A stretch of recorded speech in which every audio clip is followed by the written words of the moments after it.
शुक्लांबरधरं विष्णुं शशिवर्णं चतुर्भुजं प्रसन्नवदनं ध्यायेत् सर्वविघ्नोपशान्तयेत्। गुरुर्ब्रह्मा गुरुर्विष्णुः गुरुर्देवो महेश्वरः गुरुस्साक्षात् परब्रह्म तस्मै श्रीगुरवे नमः। व्यासाय विष्णुरूपाय व्यासरूपाय विष्णवे नमो वै ब्रह्मनिधये वासिष्ठाय नमो नमः। कूजन्तं राम रामेति मधुरं मधुराक्षरम् आरुह्य कविताशाखां वन्दे वाल्मीकिकोकिलं। श्रुतिस्मृतिपुराणानाम् आलयं करुणालयं नमामि भगवत्पादं शङ्करं लोकशङ्करं। शङ्करं शङ्कराचार्यं केशवं बादरायणं सूत्रभाष्यकृतौ वन्दे भगवन्तौ पुनः पुनः।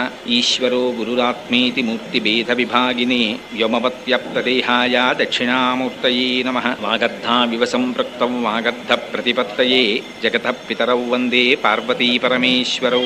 सूक्तिं समग्रयितुः स्वयमेव लक्ष्मीः श्रीरङ्गराजमहिषीमधुरैकटाक्षैः वैदग्ध्यवर्णकुणकुम्भनगौरवैर्यां कण्डूलकर्णकुहराः कवयोधयन्ति। शान्ताकारं भुजगशयनं पद्मनाभं सुरेशं विश्वाकारं गगनसदृशं मेघवर्णं शुभाङ्गं लक्ष्मीकान्तं कमलनयनं योगिहृद्यानगम्यं वन्दे विष्णुं भवभयहरं सर्वलोकैकनाथं। मनोजवं मरुततुल्यवेगं जितेन्द्रियं बुद्धिमतां वरिष्ठं वातात्मजं वनरयूथमुख्यं श्रीरामदूतं शिरसा नमामि। आपदामपहर्तारं दातारं सर्वसम्पदां लोकाभिरामं श्रीरामं भूयो भूयो नमाम्यहम्। श्रीरामचन्द्रं श्रितपारिजातं सीतामुखाम्बोरुहचिञ्चरीकः समस्तकल्याणगुणाभिरामः निरन्तरं मङ्गलमातनोतु। माणिक्यवीणामुपलालयन्तीं मदालसां मञ्जुलवद्विलासां महेन्द्रनीलद्युतिकोमलाङ्गीं मातङ्गकन्यां मनसा स्मरामि। हरिः ఓం. పరమేశ్వర స్వరూపమైన సభకి నమస్కారం. ఎక్కడ పరమశివుని యొక్క పూజ జరిగితే అక్కడ శుభం. శివ అంటేనే శుభం. శివ అంటే మంగళస్వరూపుడు. పరమశివుని యొక్క ఆజ్ఞ లేక మంగళం జరగదు. ఎక్కడ మంగళం జరగాలన్నా, ఎక్కడ గడపకి తోరణం కట్టాలన్నా అక్కడక్కడ పరమశివుని యొక్క అనుజ్ఞ పొందితే మాత్రమే మంగళం జరుగుతుంది. ఆ మంగళం ఎక్కడ నుంచి ఎక్కడ వరకు ఉంటుందంటే ఇంట్లో జరిగేటటువంటి సామాన్యమైన శుభకార్యము దగ్గర నుంచి మోక్ష సంపత్తిని పొందడం వరకు పరమశివుని యొక్క కటాక్షమే. అందుచేతనే పురాణములన్నీ పరిఢవిల్లడానికి కారణం పరమశివుని యొక్క అనుగ్రహం. శివానుగ్రహం లేకుండా ఎవరికి ఎటువంటి వారికి కూడా సంపూర్ణమైనటువంటి జ్ఞానం కలగదు. పోతనామాచ్యులంతటి వారు మహానుభావుడు భాగవతాన్ని ఆంధ్రీకరించాలంటే మొట్టమొదట అమ్మవారిని స్తోత్రం చేశారు. తమ ఇలవేల్పు కనుక అమ్మలగన్నయమ్మ ముగురమ్మల మూలపుటమ్మ చాలా పెద్దమ్మ సురారులమ్మ కడుపారడి బుచ్చినయమ్మ తన్ను లోనమ్మిన వేల్పుటమ్మల మనంబున ఉండెడియమ్మ దుర్గమాయమ్మ కృపాబ్ధినిచ్చుట కవిత్వ మహత్వ పటుత్వ సంపదల్ అని చెప్పుకున్నారు. ఒక పద్యం చెప్పడం అంటే ఏదో ఎక్కడో కూర్చుని సంతోషంగా ఏదో రాయడం కాదు. ఇక్కడ నుంచి చెప్పారు పోతన గారు. ఇప్పటికీ ఆ పద్యం ఎక్కడుందో తెలుసా అండి మీకు? విజయవాడ పట్టణంలో ఇంద్రకీలాద్రి మీద వేయించేసినటువంటి కనకదుర్గ అమ్మవారి యొక్క రాజద్వారపు పైన గడప మీద ఈ పద్యం ఉంటుంది. పోతన గారు ఇప్పటికీ అక్కడ సజీవులై అమ్మవారి యొక్క చరణ మంజీర శబ్దములను ప్రతిరోజు వింటూనే ఉన్నారు. ఆనాడు చెప్పుకున్నారు ఆర్తితోటి. అమ్మవారు తీసుకెళ్లి ఆయన చెయ్యి పట్టుకెళ్లి పరమశివుడి చేతిలో పెట్టింది. వెంటనే ఒక మాట అన్నారు, వాలిన భక్తి మెచ్చద నవారిత తాండవకేలికి దయాశాలికి శూలికి శిఖరిజా ముఖపద్మ మయూఖమాలికి మన్మథ గర్వ పర్వతోన్మూలికి నారదాది మునిముఖ్య మనస్సరసీరుహాళికిన్ అని చివర లికారం వేస్తూ ఆ లింగస్వరూపుడైనటువంటి పరమశివుని యొక్క అనుగ్రహము ప్రసరించనిదే జ్ఞానము కలగదు. ఒకవేళ జ్ఞానము కలిగిన ఆ జ్ఞానము కేవలము భక్తితో కూడినదై ఎటువంటి ప్రతిఫలాపేక్షను ఆశించనటువంటిదై కేవలము పరమేశ్వరుని యొక్క చరణారవింద సంసేవనములకు మాత్రమే వినియోగపడేటటువంటి భక్తితో కూడిన జ్ఞానముగా శాశ్వతత్వాన్ని పొందదు.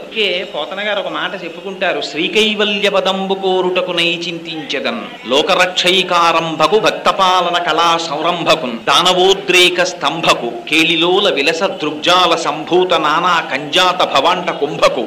ఎంత గొప్ప మాటలో చూడండి. అంటే ఆ శివజ్ఞానం ఒకసారి కలిగిందా, పరమశివుని యొక్క అనుగ్రహం పొందాడా, ఎటువంటి మాటలు పడ్డాయో చూడండి ఆయన నోట్లోంచి. ఆయన ఎవరిని స్తోత్రం చేస్తున్నారట? నేను కృష్ణుడి గురించి చెప్తున్నాను అనలేదు పోతన గారు. దేని గురించి చెప్తున్నాను? నేను చెప్పుకున్నది శ్రీకైవల్య పదంబు చేరుటకునయి. నేను సత్కారం కోసం రాలేదు, నేను సన్మానాల కోసం రాలేదు, నేను బిరుదుల కోసం రాలేదు, మీరిచ్చే తాంబూలాల కోసం రాలేదు. నేను దేనికి చెప్పుకుంటున్నాను భాగవతాన్ని? శ్రీకైవల్య పదంబు చేరుటకునై పునరావృత్తి రహితమైనటువంటి శాశ్వత శివ సాయుధ్య స్థితికి అద్వైత సాంప్రదాయంలో కైవల్యం అని పేరు. అటువంటి శ్రీకైవల్య పదంబు చేరుటకునై చింతించెదన్ లోకరక్షైకారంభకు. ఎవరినిట? లోకరక్షణకి ఆరంభం ఎక్కడి నుంచి? లయమైపోయినటువంటి లోకాల్ని మళ్ళీ ఉత్పత్తి చేయడం దగ్గర నుంచి. అందుకని సృష్టికర్తగా కొనియాడుతున్నారు. లోకరక్షైకారంభకు భక్త పాలన కళా సంరంభకు స్థితికారుడిగా శ్రీ మహావిష్ణువుగా ప్రార్థన చేస్తున్నారు. కేళిలోల భక్తపాలన కళా సంరంభకు దానవోద్రేక స్తంభకు లయకారకుడైనటువంటి పరమశివుడిగా స్తోత్రం చేస్తున్నారు. కేళిలోల విలస దృగ్జాల సంభూత నానా కంజాత భవాండ కుంభకు బ్రహ్మసూత్రాన్ని రాశారు. కేవలం తన దృష్టి చేత సమస్త ప్రపంచాన్ని సృష్టించగలిగినటువంటి శక్తియుతుడైన పరబ్రహ్మం ఎవరున్నారో ఆయన మహానందాంగన ఢింబకుడు అన్నాడు. బాహ్యంలో మహానందాంగన అంటే నందుని యొక్క భార్య కుమారుడైనటువంటి కృష్ణుడు నిరతిశయ ఆనంద స్వరూపుడు. ఆంతరమునందు ఖడ్గమాలా స్తోత్రంలో అమ్మవారికి ఓ పేరుంది మహానందమయీ అని. ఆ మహానందాంగన యొక్క ఢింబకుడు. ఎందుకని? కరాంగుళి నఖోత్పన్న నారాయణ దశాకృతి. అమ్మవారి 10 వేళ్లల్లోంచి ఆ కరాగ్రములయించి 10 అవతారములు వచ్చాయి. అందుకని ఆ మహానందాంగన ఢింబకుండి నేను స్తోత్రం చేస్తున్నానన్నారు. అందుకని ఎంతటి వారికైనా సరే తమ జ్ఞానము పరిపూర్ణతని పొందాలంటే పరమశివుని యొక్క కటాక్షము ప్రసరించనిదే అది నిలబడదు. అదిగో అటువంటి శివుణ్ణి కేశవుణ్ణి అభేదంగా ఈ మాసంలో పూజ చేస్తారు. అందుకే కృత్తికా నక్షత్రం చంద్రుడితో కలిసేటటువంటి మాసానికి కార్తీక మాసం అని పేరు. అందున దక్షిణాయనం అంతా కూడా అనుష్ఠానంతో కూడుకుంటున్నటువంటిది. ఈ దక్షిణాయనం అంతా కూడా చెయ్యవలసినది ఏమిటంటే భగవంతుణ్ణి తెలుసుకోవడానికి, భగవంతుణ్ణి ఆరాధించడానికి పాంచభూతాత్మికమైనటువంటి శరీరముతో ఈ లోకములో తిరిగేటటువంటి అదృష్టాన్ని పరమేశ్వరుడు ప్రసాదించాడు కనుక కర్మేంద్రియములతో జ్ఞానేంద్రియములతో సంఘాతమైనటువంటి ఈ శరీరమును తిరిగి పరమేశ్వర కైంకర్యములకు వెచ్చించడమే ఈ మాసంలో ప్రధానమైనటువంటి లక్షణం. అదిగో అటువంటి కార్తీక మాసంలో అసుర సంధ్య వేళలో, అందున ఈ అసుర సంధ్య వేళ పరమశివునికి అత్యంత ప్రీతిపాత్రమైనటువంటి సమయం. ఈ సమయంలో పరమాత్మ నాట్యం చేస్తారట. శివమూర్తి ఒక రకంగా ఉండదు, పరమశివుడు అనేక స్వరూపాలు. అసలు శివస్వరూపం ఎలా ఉంటుంది అన్నది చెప్పడం కూడా చాలా కష్టం. ఎందుకంటే శివుడికి ఒక మూర్తి కాదు, ఇలా ఉంటాడు అని చెప్పడం కుదరదు. ఒక్కొక్క మూర్తిగా ఉన్నప్పుడు ఒక్కొక్కటి చేత పట్టుకుంటాడు. ఒక్కొక్కసారి నిరాకారమైనటువంటి స్వరూపంతో లింగాకృతిలో ఉంటాడు. అక్కడ దేవాలయంలోకి వెళ్ళండి, ఏముంటుంది అక్కడ? ఒక శివలింగం ఉంటుంది. ఆ శివలింగం ఏమవుతుంది? లింగీయాత్. ఇది అనంతమైనటువంటి పరమాత్మకి గుర్తు. అక్కడ కరచరణాదులతో కూడిన మూర్తి ఉన్నాడా? ఉండడు. అందుకే లింగమును ఉపాసించడం అనేటటువంటిది ఉపాసనలో పై స్థాయితో కూడుకుంటున్నటువంటిది. అందుకే లింగోపాసన చేస్తే ఏం చేస్తారు? కేవలం అభిషేకం చేస్తారు. అభిషేకం చేస్తే ఏం చేస్తారు? నమక చమకాలు చెప్తారు. నమక చమకాలు చెప్తే ఏం చేస్తారు? దాని నిండా పరమాత్మ నువ్వు ఇలా ఉన్నావు, ఇలా ఉన్నావు, ఇలా ఉన్నావు, ఇలా ఉన్నావు అంటారు. అందులో ఎక్కడి నుంచి ఎక్కడి వరకు చెప్తారు? నమ పేన్యాయ చ సికత్యాయ చ నమ కపర్దినే చ వ్యుక్తకేశాయ చ నమ సహస్రాక్షాయ చ శతధన్వనే చ. ఇన్ని మాటలు. ఒకసారి శిపివిష్ఠాయచ అంటారు, ఒకసారి కపర్ది అంటారు, పెద్ద జటాజూటం ఉంది నీకంటారు. రకరకాల పేర్లతో పిలుస్తారు. ఇదంతా ఏమిటి? జ్ఞాన సంబంధమైనటువంటి విశేషం. చేసే లింగానికి అభిషేకం చేస్తారు. అక్కడ కరచరణాదులతో కూడినటువంటి మూర్తి ఉంటాడా? ఉండడు. అలా లింగాకృతి దగ్గర నుంచి కరచరణాదులతో కూడినటువంటి మూర్తి వరకు పరమశివుని యొక్క స్వరూపం అనేక రకాలుగా ఉంటుంది. అసలు ఆ తత్వం తెలుసుకోవడంలో ఉంది జ్ఞానం అంతా. అందుకే శివుడని కేశవుడని భేదం చూపించకుండా అభేదంగా ఈ నెలలో సాలగ్రామానికి పూజ చేస్తారు. చేసి సాలగ్రామాన్ని దానం చేస్తారు. అదిగో అటువంటి పూజ ఎక్కడ జరుగుతోందో, అటువంటి ఉపాసన ఎక్కడ జరుగుతోందో అక్కడ జ్ఞానము ఒక పరిపూర్ణతని పొందడానికి దగ్గర పడుతున్నట్లు గుర్తు. అందుచేత ఈ కార్తీక మాసము పరమ పవిత్రం. అందున అసుర సంధ్య వేళ మరింత పరమ పవిత్రం. అందుచేత సంధ్యారంభ విజృంభితం శృతిశిరస్థానాంతరాధిష్ఠితం సప్రేమ భ్రమరాభిరామ సకృత్సద్వాసనాశోభితం భోగీంద్రాభరణం సమస్త సుమన పూజ్యం గుణావిష్కృతం సేవే శ్రీగిరి మల్లికార్జున మహాలింగం శివాలింగితం అంటారు శంకరాచార్యులు వారు. మహానుభావుడు ఎంత దర్శనం చేశారో కానీ ఆ శంకర భగవత్పాదులు మద్ది చెట్టు కల్లుకున్నటువంటి మల్లెతీగని చూసి పార్వతీదేవి చేత ఆలింగనము చేయబడినటువంటి పరమశివ స్వరూపాన్ని ఉపాసన చేశారు. ఆయన ఇప్పటికీ శ్రీశైల పర్వత శిఖరముల మీద ఒకసారి దిగుతారట సంధ్యానాట్యం చేసేటప్పుడు. అదిగో అటువంటి పరమశివ అనుగ్రహము లేనిదే ఏ రకమైన జ్ఞానమునకు సంపూర్తి ఉండదు. ఆ పరమశివుడికి శివ సహస్రంలో ఒక విచిత్రమైనటువంటి పేరు ఒకటి ఉంది. ఏమిటో తెలుసా అండి? ఆ పేరు పటవే నమః అని పిలుస్తారు. పటవే నమః అంటే ఇది ఇలా ఉండాలి అని జగత్తులో అందరూ ఏ సిద్ధాంతాన్ని నమ్ముతారో దాన్ని మార్చి మరొక రకముగా చేయగలిగినటువంటి సమర్థతని పరిపూర్ణముగా పొందినటువంటి వాడు. ఇది ఇలా ఉండాలి అని మీరు అనుకున్నారనుకోండి, ఇది సంభవము కాదు అని మీరు అనుకున్నారనుకోండి, అది అలా ఉండకుండా చెయ్యగలిగిన వాడు. ఓ కాళ్ళు లేనివాడు ఉన్నాడు, వాడికి కాళ్ళు ఇవ్వగలిగిన వాడు. ఒకడు మృత్యువుకి లోనయ్యాడు, వాడిని తిరిగి బ్రతికించగలిగిన వాడు. ప్రపంచంలో అందరికీ ఏమిటి నమ్మకం? ఒకసారి యమధర్మరాజు గారి పాశము మెడలో పడిందా ఇక వాడి జీవితము అక్కడితో సరి. అటువంటి యమధర్మరాజు యొక్క పాశము మెడలో పడితే చాలా జాగ్రత్తగా అర్థం చేసుకోవాలి చంద్రశేఖరాష్టకాన్ని. మార్కండేయ మహర్షి, పరమశివ నీ పాదములు పట్టుకుంటున్నాను, నన్ను ఈ మృత్యువు నుంచి విడిపించని స్తోత్రం చేయలేదు. ఆయన ఏమని స్తోత్రం చేశారు? చంద్రశేఖర చంద్రశేఖర చంద్రశేఖర పాహిమాం కిన్నో మృత్యు కరిష్యతి అన్నారు. నీ పాదములు పట్టి ఉండగా ఈ మృత్యువును నేను చెయ్యగలదని అడిగాడు ఆయన. ఇది ఆయన యొక్క ధృతి. శివుడి పాదములు పట్టుకుని ఉండగా మృత్యువు నన్ను పట్టుకోవడమా అని అడిగారు. అడిగితే పరమశివుడు ఏం చేశారో తెలుసండి? అది పటవే నమః అంటే తన ఎడమకాలి పాదంతో యమధర్మరాజు గారి వక్షస్థలం మీద తన్నాడు. పొంగిపోయారు శంకర భగవత్పాదులు శివానంద లహరిలో. వక్షస్థాడనమంతకస్య కఠినాపస్మార సంవర్ధనం భూభృత్పర్యటనం నమత్సురశిర కోటీర సంఘర్షణం కర్మేదం మృదులస్య తావక పదద్వంద్వస్య గౌరీపతే మచ్చేతోమణిపాదుకా విహరణం శంభో సదా అంగీకురు. స్వామి, ఆ రోజున యమధర్మరాజు యొక్క కఠినమైన వక్షస్థలాన్ని నీ ఎడమ పాదంతో తన్నినప్పుడు ఎంత సొక్కిపోయిందోనయ్యా పాదం. స్వామి, నా మనస్సు అనేటటువంటి మణిపాదుకుని తొడుక్కుని తిరగవా అని అడుగుతారు భక్తితోటి. అదిగో అటువంటి యమధర్మరాజుని తన్నినటువంటి వాడు శంకరుడు. అంటే ఎవ్వరూ ప్రపంచంలో ఇది చేస్తారని ఊహించలేనటువంటి పనిని చెయ్యగలిగిన వాడు పరమశివుడు. ఎందుచేత ఎంతటి వారైనా సరే మన్మధుని యొక్క బాణము పడితే లొంగిపోవలసింది. అట్లాంటిది మన్మధుణ్ణి తన మూడివ కంటి మంట చేత కాల్చినవాడు పరమశివుడు. యమధర్మరాజు యొక్క వక్షస్థలమునందు ఎడమకాలి పాదంతో తన్నినవాడు పరమశివుడు. ఎవ్వరూ ప్రపంచంలో పట్టడం వీలు కాదు. ఆకాశంలోంచి కిందకి గంగ పడుతోందంటే తన జటాజూటాన్ని విప్పి నిలబడి గంగని ధరించినటువంటి వాడు పరమశివుడు. ఉపమన్యుడికి అమృత సముద్రాన్ని సృష్టించి ఇచ్చినవాడు పరమశివుడు. 1000 దివ్య సంవత్సరములు పార్వతీదేవితో కేళి విలాసాన్ని నడిపినటువంటి వాడు పరమశివుడు. ఆయన ఇది చేస్తాడని లేదు, ఇది చెయ్యడని లేదు. ఆయన్ని జ్ఞానం చేత తెలుసుకోవడం కుదరదు, భక్తి చేత లొంగిపోకపోవడం అన్నది ఉండదు. శంకర భగవత్పాదులు పొంగిపోతారు శివానందలహరిలో. ఇంతటి పరమశివుడు తెలుసుకుందామంటే తెలియబడనటువంటి వాడు. వీరు అభిషేకం చేస్తే హడిలిపోతారు. మొట్టమొదటే ఉభయతర నమస్కారంతో మొదలవుతుంది. నమస్తే రుద్రమన్యవ ఉతోత ఇషవే నమః. స్వామి, నీకు కోపానికో నమస్కారం. ఏమిటి స్వామి ఇవాళ బాణాలు పట్టుకున్నావు? ఆ ములుకులు ఇలా కిందకి పెట్టేసేయి. పిల్లలం ఏమిటి మా మీద బాణాలు పట్టుకున్నావు అని ఉభయతర నమస్కారంతో ప్రారంభిస్తారు రుద్రాన్ని. అలాంటిది అటువంటి పరమశివుణ్ణి తెలుసుకోవడమే. అటువంటి వాడు ఒక్క మారేడు దళానికి లొంగిపోతాడు. ఒక్క పువ్వు తీసుకెళ్ళి అక్కడ పెడితే చాలు లొంగిపోతాడు. ఆయన దగ్గరికి వెళ్ళి అసలు ఏమీ ఇవ్వక్కర్లేదు. మనం ఏమి ఇవ్వగలం? ఏమి ఇవ్వలేము పరమశివుడికి. ఒక్కసారి భక్తితో ప్రణమిల్లితే చాలు పొంగిపోతాడు. ఆయన ఏమి ఇవ్వలేడు, ఏమైనా ఇవ్వగలడు ఆయన. అంతటి పరమాత్మ కనుకనే శంకరులు అంటారు, మార్గావర్తిత పాదుకా పశుపతే రంగస్య కూర్చాయతే గండూషాంబు నిషేచనం పురదిపోర్ దివ్యాభిషేకాయతే కించిత్ భక్షిత మాంసశేష కబళం నవ్యోపహారాయతే భక్తి కిం నకరోత్యహో వనచరో భక్త్యావతంసాయకే. స్వామి, ఆనాడు తిన్నాడు ఏమి తెలుసని, ఏమి జ్ఞానం ఉందని, ఏమి శాస్త్రం చదువుకున్నాడు, ఏ వేదం చదువుకున్నాడు. వచ్చి నోట్లో నీళ్లు తెచ్చుకొచ్చి ఉమిస్తే దాన్ని అభిషేకంగా స్వీకరించావు కదా తండ్రి అంటారు.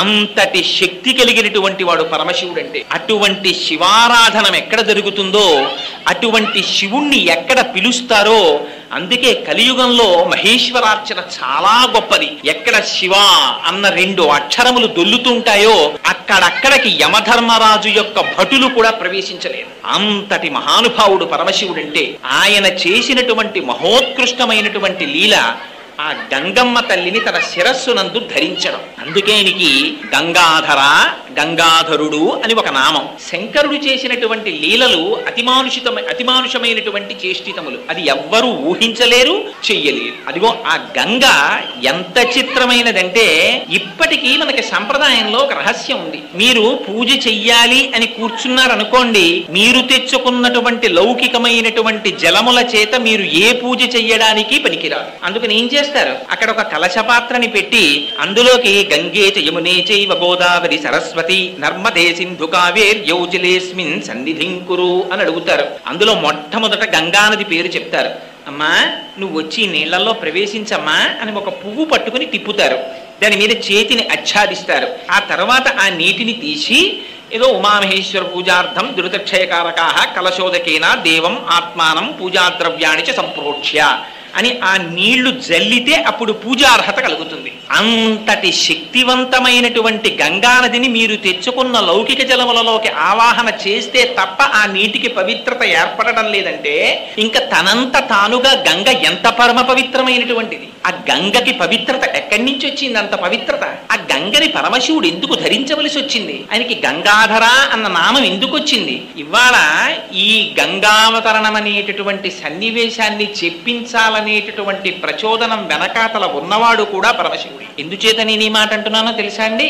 ఏ మాట తగినంత ఆధారము లేకుండా నిష్కారణంగా నేను చెప్పను. మహాభారతంలో అనుశాసనిక పర్వంలో ఒక మాట ఉంది. గంగ అంటే ఏమిటండి అని అడగాలన్నా, గంగావతరణము యొక్క కథ వినాలన్నా, గంగావతరణము చెప్పాలన్నా, గంగను చూడాలన్నా, గంగలో మునక వెయ్యాలన్నా, గంగని త్రాగాలన్నా ఈ 6 పనులు చెయ్యడానికి పరమశివుని యొక్క అనుగ్రహము కుదిరితే తప్ప వాడు చెయ్యలేడు. ఎందుకని? గంగావతరణము యొక్క కథ విన్నంత మాత్రము చేత కొన్ని వందల జన్మముల క్రింద చేసినటువంటి పాపముల యొక్క సంచితము భస్మమైపోతుందని చెప్పారు. అంత పరమ పవిత్రం. శ్రీమద్ రామాయణం బాలకాండలో వాల్మీకి మహర్షి చెప్పుకున్నారు గంగావతరణ ఘట్టాన్ని. నిష్కారణంగా చెప్తారా? దాని వెనకాతల ఎంత పవిత్రత లేకపోతే ఈ కథ చెప్పారు. రాముడు 1కి 10 మార్లు అడిగి చెప్పించుకున్నాడు విశ్వామిత్రుడి చేత. విశ్వామిత్రుడు ముందు సంక్షిప్తంగా చెప్పాడు గంగావతరణాన్ని. ఒప్పుకోలేదు రామచంద్రమూర్తి.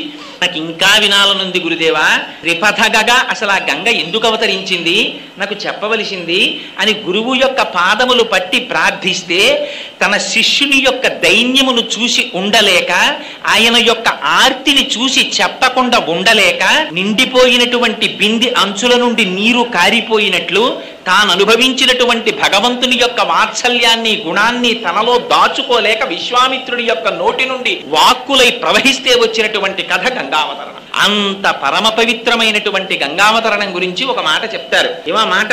భజగోవింద స్తోత్రంలో ఆనందగిరి ఒక శ్లోకం చెప్తారు.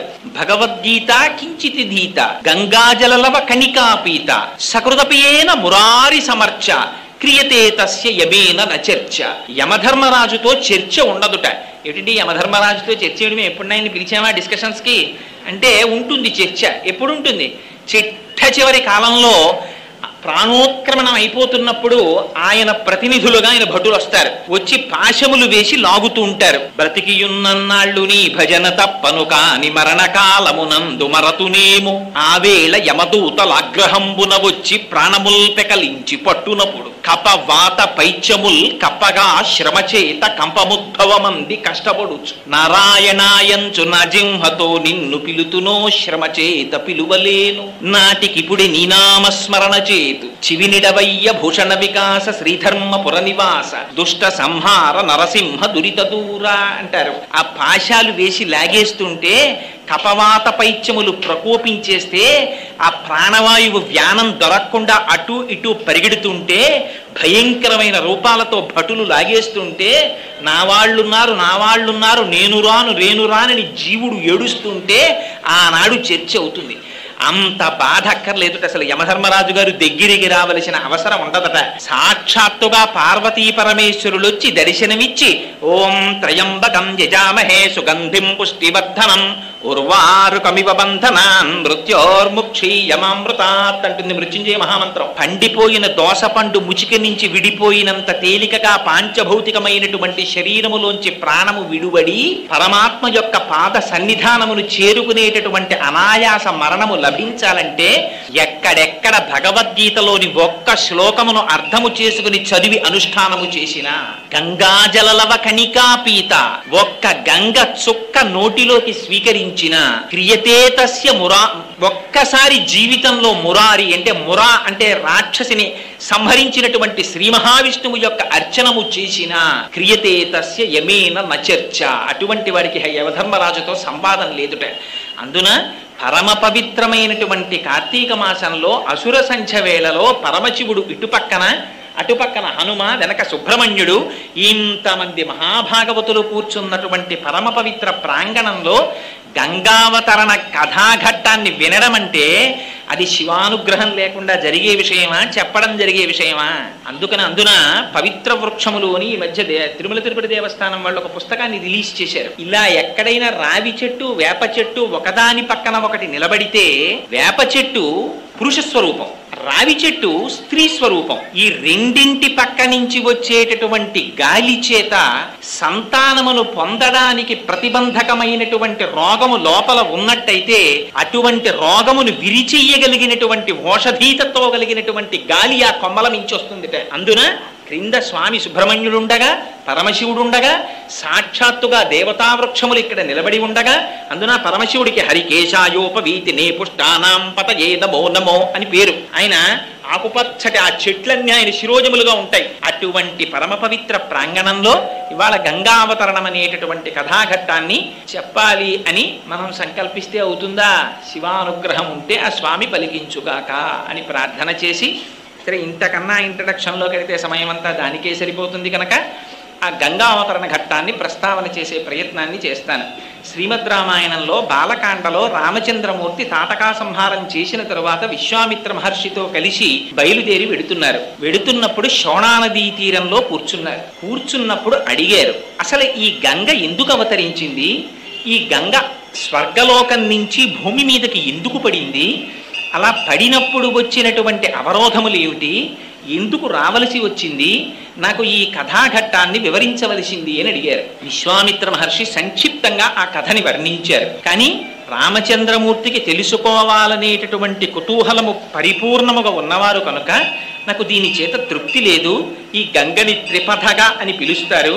అంటే ఆకాశములో ప్రవహించినప్పుడు మందాకిని, భూమి మీద ప్రవహించినప్పుడు భాగీరథి, పాతాళంలో ప్రవహించినప్పుడు భోగవతి అని 3 పేర్లు. అందుకని త్రిపథగా అంటారు. తనకి ఆ పేరెందుకు వచ్చింది నాకు చెప్పవలసింది అని అడిగారు.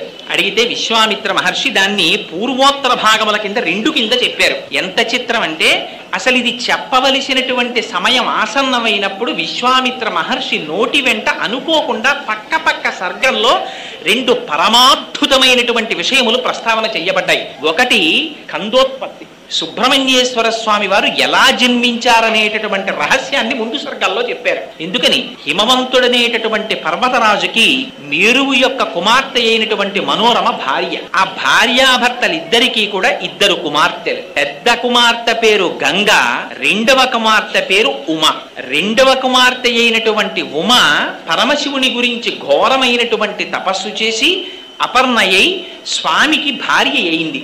అందుకని పార్వతీ పరమేశ్వరులు అయ్యారు వాళ్ళిద్దరు. పెద్ద కుమార్తె అయినటువంటి గంగ దేవతలు వచ్చి ప్రార్థన చేశారు హిమవంతుణ్ణి, మాకు దేవతా కార్య నిమిత్తమై ఈ గంగ మాకు కావలసినటువంటి అవసరం వచ్చింది, అందుకని మాతో పంపించమని. హిమవంతుడు అంగీకరించాడు. ఆనాడు గంగని దేవలోకానికి తీసుకుని వెళ్ళారు దేవతలందరూ. అందుకని దేవలోకంలో ప్రవహిస్తుండేది గంగ.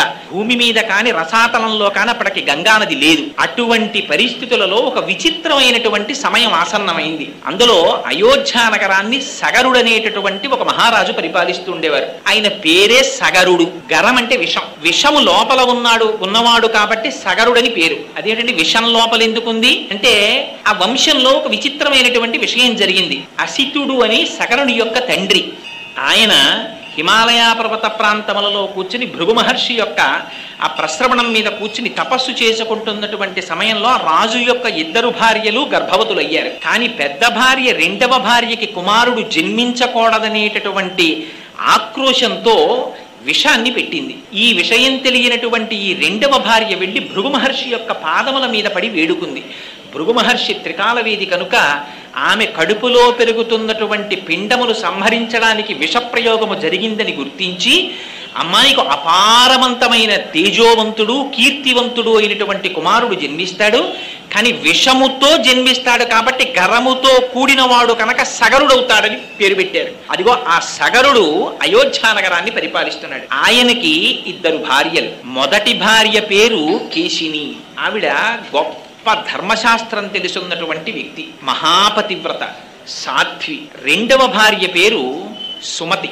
ఈవిడ గరుత్మంతుని యొక్క సోదరి అంటారు. ఈ 2 భార్యలలో 2వ భార్య అయినటువంటి సుమతి అపారమైనటువంటి సౌందర్య రాశి. చాలా జాగ్రత్తగా కథాగమనాన్ని మనం అర్థం చేసుకోవాలి. పెద్ద భార్య ధర్మశాస్త్రమునందు ప్రవీణురాలు, గొప్ప ప్రవర్తన కలిగినది. 2వ భార్య సౌందర్య రాశి. ఒకరు ధర్మమునకు పెద్దపీట, ఒకరు బాహ్య సౌందర్యమునకు పెద్దపీట. 2 రాజుకి భార్యలు. కానీ అసలు భార్యని స్వీకరించడం అనేటటువంటిది శాస్త్రంలో దేనికి అంటే పుత్ర సంతానమును పొందుట కొరకు. అందుకని సచేల స్నానం చేస్తాడు. రఘువంశంలో కాళిదాస మహాకవి చెప్తారు, రఘుమహారాజు గారు భార్యతో కలిసి ఎందుకు జీవితం చేశారు అంటే కుమారుణ్ణి పొందుట కొరకు అన్నారు. అందుకని అటువంటి పుత్ర సంతానమును పొందుట కొరకు 2 భార్యలను స్వీకరించినప్పటికీ కూడా సగర చక్రవర్తికి సంతానం కలగలేదు. కొంతకాలం యవ్వనం గడుస్తున్నంతసేపు భార్యలతోడి వ్యామోహముతో కూడిన జీవితము జరిగిపోతుంది. కానీ కొంతకాలము గడిచిన తరువాత అదే కాలము మార్పు తీసుకొస్తుంది. అందుకే వ్యాస భగవానుడు దేవీ భాగవతంలో అంటాడు, కాలోహి బలవాన్ కర్త సతతం సుఖదుఃఖయోహో నరాణాం పరతంత్రాణం పుణ్యపాపానుయోగతః. కాలం చాలా బలవత్తరమైనటువంటిది. అదే పుణ్యపాపాలకు ఫలితాన్ని ఇస్తుంది. ఇవాళ సంతోషంగా ఉంటుంది, వేరొక రోజున ఇవాళ చాలా సంతోషంగా ఉంటుందని నిద్రలేస్తాడు, చాలా దుఃఖంతో నడుస్తుంది. ఈవిడ ఎలా ఎందుకు నడుస్తుంది? నరాణాం పరతంత్రాణం, మనం చెయ్యగలిగినది ఏం లేదు. కాలోహి బలవాన్ కర్త, కాలం నడిపిస్తుంది. ఆ కాలచక్ర పరిభ్రమణంలో సగర చక్రవర్తికి ఆర్తి కలిగింది. అయ్యో నాకు బిడ్డలు కలగలేదు, నా వంశం నిలబట్టం లేదు, రాజ్యాన్ని నా తదనంతరం పరిపాలన చేసేవాడు ఎవరు అని. ఆనాడు ఏదైనా ఇబ్బంది వస్తే వెంటనే రాజులు చేసినటువంటి పని పరమేశ్వరుని యొక్క పాదములు పట్టుకునేవారు, పెద్దలైనటువంటి మహర్షుల యొక్క పాదములు పట్టి పూజ చేసేవారు. అందుకని వెంటనే హిమవత్ పర్వతానికి చేరుకున్నాడు. అక్కడ భృగు ప్రశ్రవణము అనేటటువంటి ఒక పర్వతం మీద కూర్చుని అపారమైనటువంటి తపస్సు చేశాడు 100 సంవత్సరములు. భృగు మహర్షి గొప్ప ధర్మవేత్త. ఆయన ప్రీతి చెందారు. ప్రీతి చెంది మహారాజు గారి దగ్గరికి వచ్చి అడిగారు, సగరా నీకు అపారమైనటువంటి తేజస్సు కీర్తి కలగాలని ఆశీర్వచనం చేస్తున్నాను. దీనితో పాటుగా నీ 2 భార్యలలో ఒకరికి వంశకరుడైన కుమారుడు జన్మిస్తాడు. ఆ మాటలు చూడండి ఎలా ప్రయోగిస్తారో. ఒకరికి వంశకరుడైన కుమారుడు. వంశకరుడంటే వాడి వలన వంశము వంశము వంశము వంశము నడుస్తుంది అలా ముందుకి. కొడుకులు కొడుకులకి కొడుకులు కొడుకులకి కొడుకులు, మనవలు మనవలకి మునిమనవలు, అలా నడుస్తూ వెడుతుంటుంది. అది చూడాలి తండ్రి. అలా ఎంతమందిని చూస్తే అది మహదైశ్వర్యం. తండ్రికి మహదైశ్వర్యం ఏది అంటే తన వంశము యొక్క ఉన్నతిని తాను చూసుకోవడం. అందుకని నీకు వంశకరుడైనటువంటి కుమారుడు ఒక భార్యకి జన్మిస్తాడు. మహోత్సాహవంతులైనటువంటి 60,000 మంది కుమారులు ఒక భార్యకి జన్మిస్తారు. అంతే చెప్పాడు భృగు. కానీ ఆర్తి పెరిగిపోయింది 2 భార్యలకి. ఎవరికి 60,000 మంది కుమారులు పుడతారు, ఎవరికి వంశకరుడైన కుమారుడు పుడతాడని 2 గభాలను లేచి అడిగారు భృగువుని, మహానుభావ మాలో ఎవరికి వంశకరుడైన కుమారుడు జన్మిస్తాడు, ఎవరికి 60,000 మంది సంతానం జన్మిస్తారు? ఆయన ధర్మవేత్త, ఆయన ఎందుకు నిర్ణయం చెయ్యాలి? ఆయన అన్నారు, మీలో ఎవరు ఏది కోరుకుంటే అలా జన్మిస్తారన్నారు. అందుకని పెద్ద భార్య ధర్మము తెలిసినదన్నారు, 2వ భార్య సౌందర్యవతి అన్నారు. చూడండి, ఎక్కడెక్కడ ఏ మాట ఎలా పెట్టాలో, పేరెలా పెట్టాలో కూడా మనకి నేర్పుతారు మహర్షులు. కోసలరాజు కూతురు కాబట్టి కౌసల్య, కేకయ్య రాజు కూతురు కాబట్టి కైకేయి దశరథ మహారాజు గారికి. మరి సుమిత్రకి తండ్రి లేడా? ఉన్నారు కదా రాజుగారు. ఆయన తండ్రి పేరు ఎందుకు పెట్టారు? ఆవిడ తండ్రి పేరు పెట్టారు. మిత్రుడు అని అందరినీ పిలవకూడదు. ఏమండి వీరు మా మిత్రులండి అనకూడదు, ఎవరిని పడితే వారిని. వీరు మా స్నేహితులండి అని చెప్పాలి. మిత్రుడు అని చాలా తక్కువ మందినే చెప్పాలి. ఎవరు మిత్రుడు? మితము నుండి ఋతమునకు ఎవరు తీసుకుని వెడతారో, మనతో పాటే తిరుగుతూ మనతో పాటు ఉంటూ మనతో పాటుగా సహజీవనము చేస్తూ ఇది జీవితము కాదని పరమేశ్వరుని యొక్క పాదములు పొందడమే మానవ జీవితమునకు చేయమని తన నడువడి చేత మనకి నేర్పుతూ తన మాటల చేత మనకి ఎవరు తీర్చిదిద్దుతారో వాడు మాత్రమే మిత్రుడు, మిగిలిన వాళ్ళు స్నేహితులు. అంతే శాస్త్రం. శాసనాత్ శంసనాత్ ఇది శాస్త్రం. దానికేం భయం లేదు. ఉన్నట్టు కుండ బద్దలగొట్టినట్టు చెప్పేస్తుంది. అందుకని అటువంటి మిత్రధర్మాన్ని నిర్వర్తించినది కనుక దశరథ మహారాజు గారికి సుమిత్ర. ఆవిడ అందుకే ఎప్పుడెప్పుడు ధర్మం అవసరమో అప్పుడప్పుడు సుమిత్ర మాట్లాడుతుంది రామాయణంలో. రామాయణంలో సుమిత్ర మాట్లాడింది అంటే మీరు ఆ శ్లోకాన్ని మళ్ళీ ఓసారి చదవాలని గుర్తు. ఆ పేర్లు పెట్టడంలో అలా పెట్టేవారు పూర్వం. అందుకని పెద్ద భార్యని భృగువుని అడిగింది ఆవిడ. ఏమని?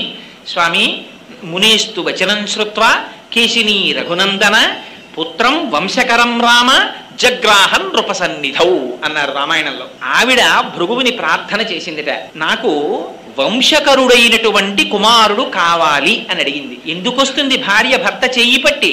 ఆయన యొక్క వంశమును ఉద్ధరించుట కొరకు. ఇవాళ రేపు తెలిసి తెలియనటువంటి అగత్యంతో కూడిన మాటలు చాలా మంది నోటి వెంట వస్తాయి. రామాయణం ఇతర పురాణాలు ఎర్రశిరాతో అండర్లైన్ చేసి చెప్పే ఇలాంటి తప్పుడు మాటలు మాట్లాడకూడదని. పెళ్లి జరుగుతుంటుంది, ఎవరైనా పెద్దవాళ్ళు కొత్తగా పెళ్ళైన వధూవరులు వచ్చి నమస్కారం చేస్తే అక్షతలు వేసి శీఘ్రమేవ సుపుత్రాప్రాప్తిరస్తు అన్నారనుకోండి, ఆ కన్యాదాత గారి తండ్రి శకునపక్షిలా అక్కడే ఉండో మాట అంటాడు. ఇప్పుడే పిల్లలు ఎందుకండి, వాళ్ళని సంతోషంగా గడపనివ్వండి అంటాడు. ఆ తరువాత అదే తండ్రి వచ్చి కనపడ్డ ప్రతివాడి కాళ్ళు పట్టుకుంటాడు. ఏం చేస్తే మా అమ్మాయికి పిల్లలు పుడతారండి, ఏం చేస్తే మా అబ్బాయికి పిల్లలు పుడతారండి అని. అనకూడని మాట నోటి వెంట రాకూడదు. ఏ మాట ఎందుకో తెలుసుకుని బ్రతకాలి. స్త్రీ పురుషుని యొక్క జీవితంలో ప్రవేశించేది దేని కొరకు? వంశాన్ని మార్చుకుని, ఇంటి పేరు మార్చుకుని, గోత్రాన్ని మార్చుకుని, వేరొక పురుషుడి చెయ్యి పట్టుకుని ఆ ఇంటికి ఎందుకు ఎడుతోంది? ఆ వంశాన్ని ఉద్ధరించుట కొరకు. అది ఆశీర్వచనం. అందుకే పెద్దలైన వారు లేచి వచ్చి విరగనటువంటి నడుము కలిగిన అక్షతలు చేతపట్టి ఆశీర్వచనం చేస్తున్నప్పుడు శ్రద్ధాభక్తులతో ఔదల తాల్చి అంగీకరించాలి. చేత కాకపోతే మౌనంగా ఉండాలి. లేనిపోని మాటలు మధ్యలో మాట్లాడకూడదు. అందుకని ఆవిడ ధర్మం తెలిసున్నది కనుక అడిగింది, నాకు పుత్రం వంశకరం రామ జగ్రాహం నృపసన్నిధౌ, నాకు వంశకరుడైన కుమారుడు కావాలని అడిగింది, భర్త గారి కీర్తి నిలబెట్టడానికి. రెండవ భార్య అయినటువంటి సుమతి భృగు మహర్షిని ప్రార్థన చేసింది, నాకు షష్ఠి పుత్ర సహస్రాణి. ఎటువంటి పుత్రులు కావాలి? 60,000 మంది పిల్లలు కావాలి నాకు. వాళ్ళు ఎటువంటి వాళ్ళు? మహోత్సాహం కీర్తిమతో జగ్రాహ సుమతి సుతాన్. 60,000 మంది మహా ఉత్సాహవంతులైనటువంటి కొడుకులు కావాలని. ఇవన్నీ నేను ఇంకా లోపలికి వ్యాఖ్యానం చేస్తే కొందరి మనస్సులు బాధపడతాయి. అందుకని నేను చెప్పట్లేదు కానండి, కొంచెం జాగ్రత్తగా అర్థం చేసుకోవాలి ఆ శ్లోకాన్ని. మహోత్సాహులైన పిల్లలు 60,000 మంది కావాలి. అలాగేనన్నారు మహర్షి. విడతీశారు. సంతానం అంటే ఎలా ఉంటుందో చూపించారు. ఇంటికి వెళ్ళిపోయారు రాజ్యానికి. చాలా సంతోషంగా ఉన్నాడు సగరుడు. భార్యలిద్దరూ గర్భాన్ని దాల్చారు. పెద్ద భార్య అయినటువంటి కేశినికి ఒక కుమారుడు జన్మించాడు. ఆయనని అసమంజసుడు అని పేరెట్టారు. ఆ పేరు చూడండి, అసమంజసంగా ఉందండి మీరు చెప్పింది అంటాం. ఆయన పేరు అసమంజసుడు. రెండవ భార్య అయినటువంటి సుమతికి ఒక మాంసఖండం పుట్టింది. దాంట్లో 60,000 మంది చిన్న చిన్న పిల్లలు వచ్చారు. అందులోంచి ఋషి వాక్యం ఎక్కడికి పోతుంది? దీక్ష తీసుకున్నవాడు, నిత్య తపస్వి, ఎల్లకాలముల యందు మంత్రార్థమును లోపల తిప్పుతూ ఉండేటటువంటి స్వభావం ఉన్నవాడు, త్రికాల సంధ్యావేది, వేదం చదువుకున్నవాడు, నిరంతరం వేదాన్ని పలుకుతూ ఉండేవాడు. అటువంటి వారి నోటి వెంటొచ్చినటువంటి మాట సత్యం అవుతుంది. వాళ్ళు సత్యం చెప్పడం కాదు, వాళ్ళు చెప్పినది సత్యం అవుతుంది. శంకర భగవత్పాదుల సౌందర్యలహరిలో జపో జల్ప శిల్పం సకలమపి ముద్రా విరచన అని వర్ణిస్తారు ఆ శ్లోకంలో. అందుచేత మహర్షి చెప్పారు, అదే జరిగింది. 60,000 మంది పిల్లలు ఒక మాంసఖండంలోంచి వచ్చారు. వాళ్ళు మరీ చిన్నవాళ్ళు, ఎలా బ్రతుకుతారని ఇప్పుడు మనం అంటున్నామే, ఏదో పిల్లలందరినీ తీసుకెళ్లారండి, ప్రిమిచ్యూర్డ్ బర్త్, అందుకని ఏదో ఆ గదిలో పెట్టారు పెంచారని మనం అంటామే. ఆ ప్రక్రియ అంతా రామాయణంలో చెప్పారు.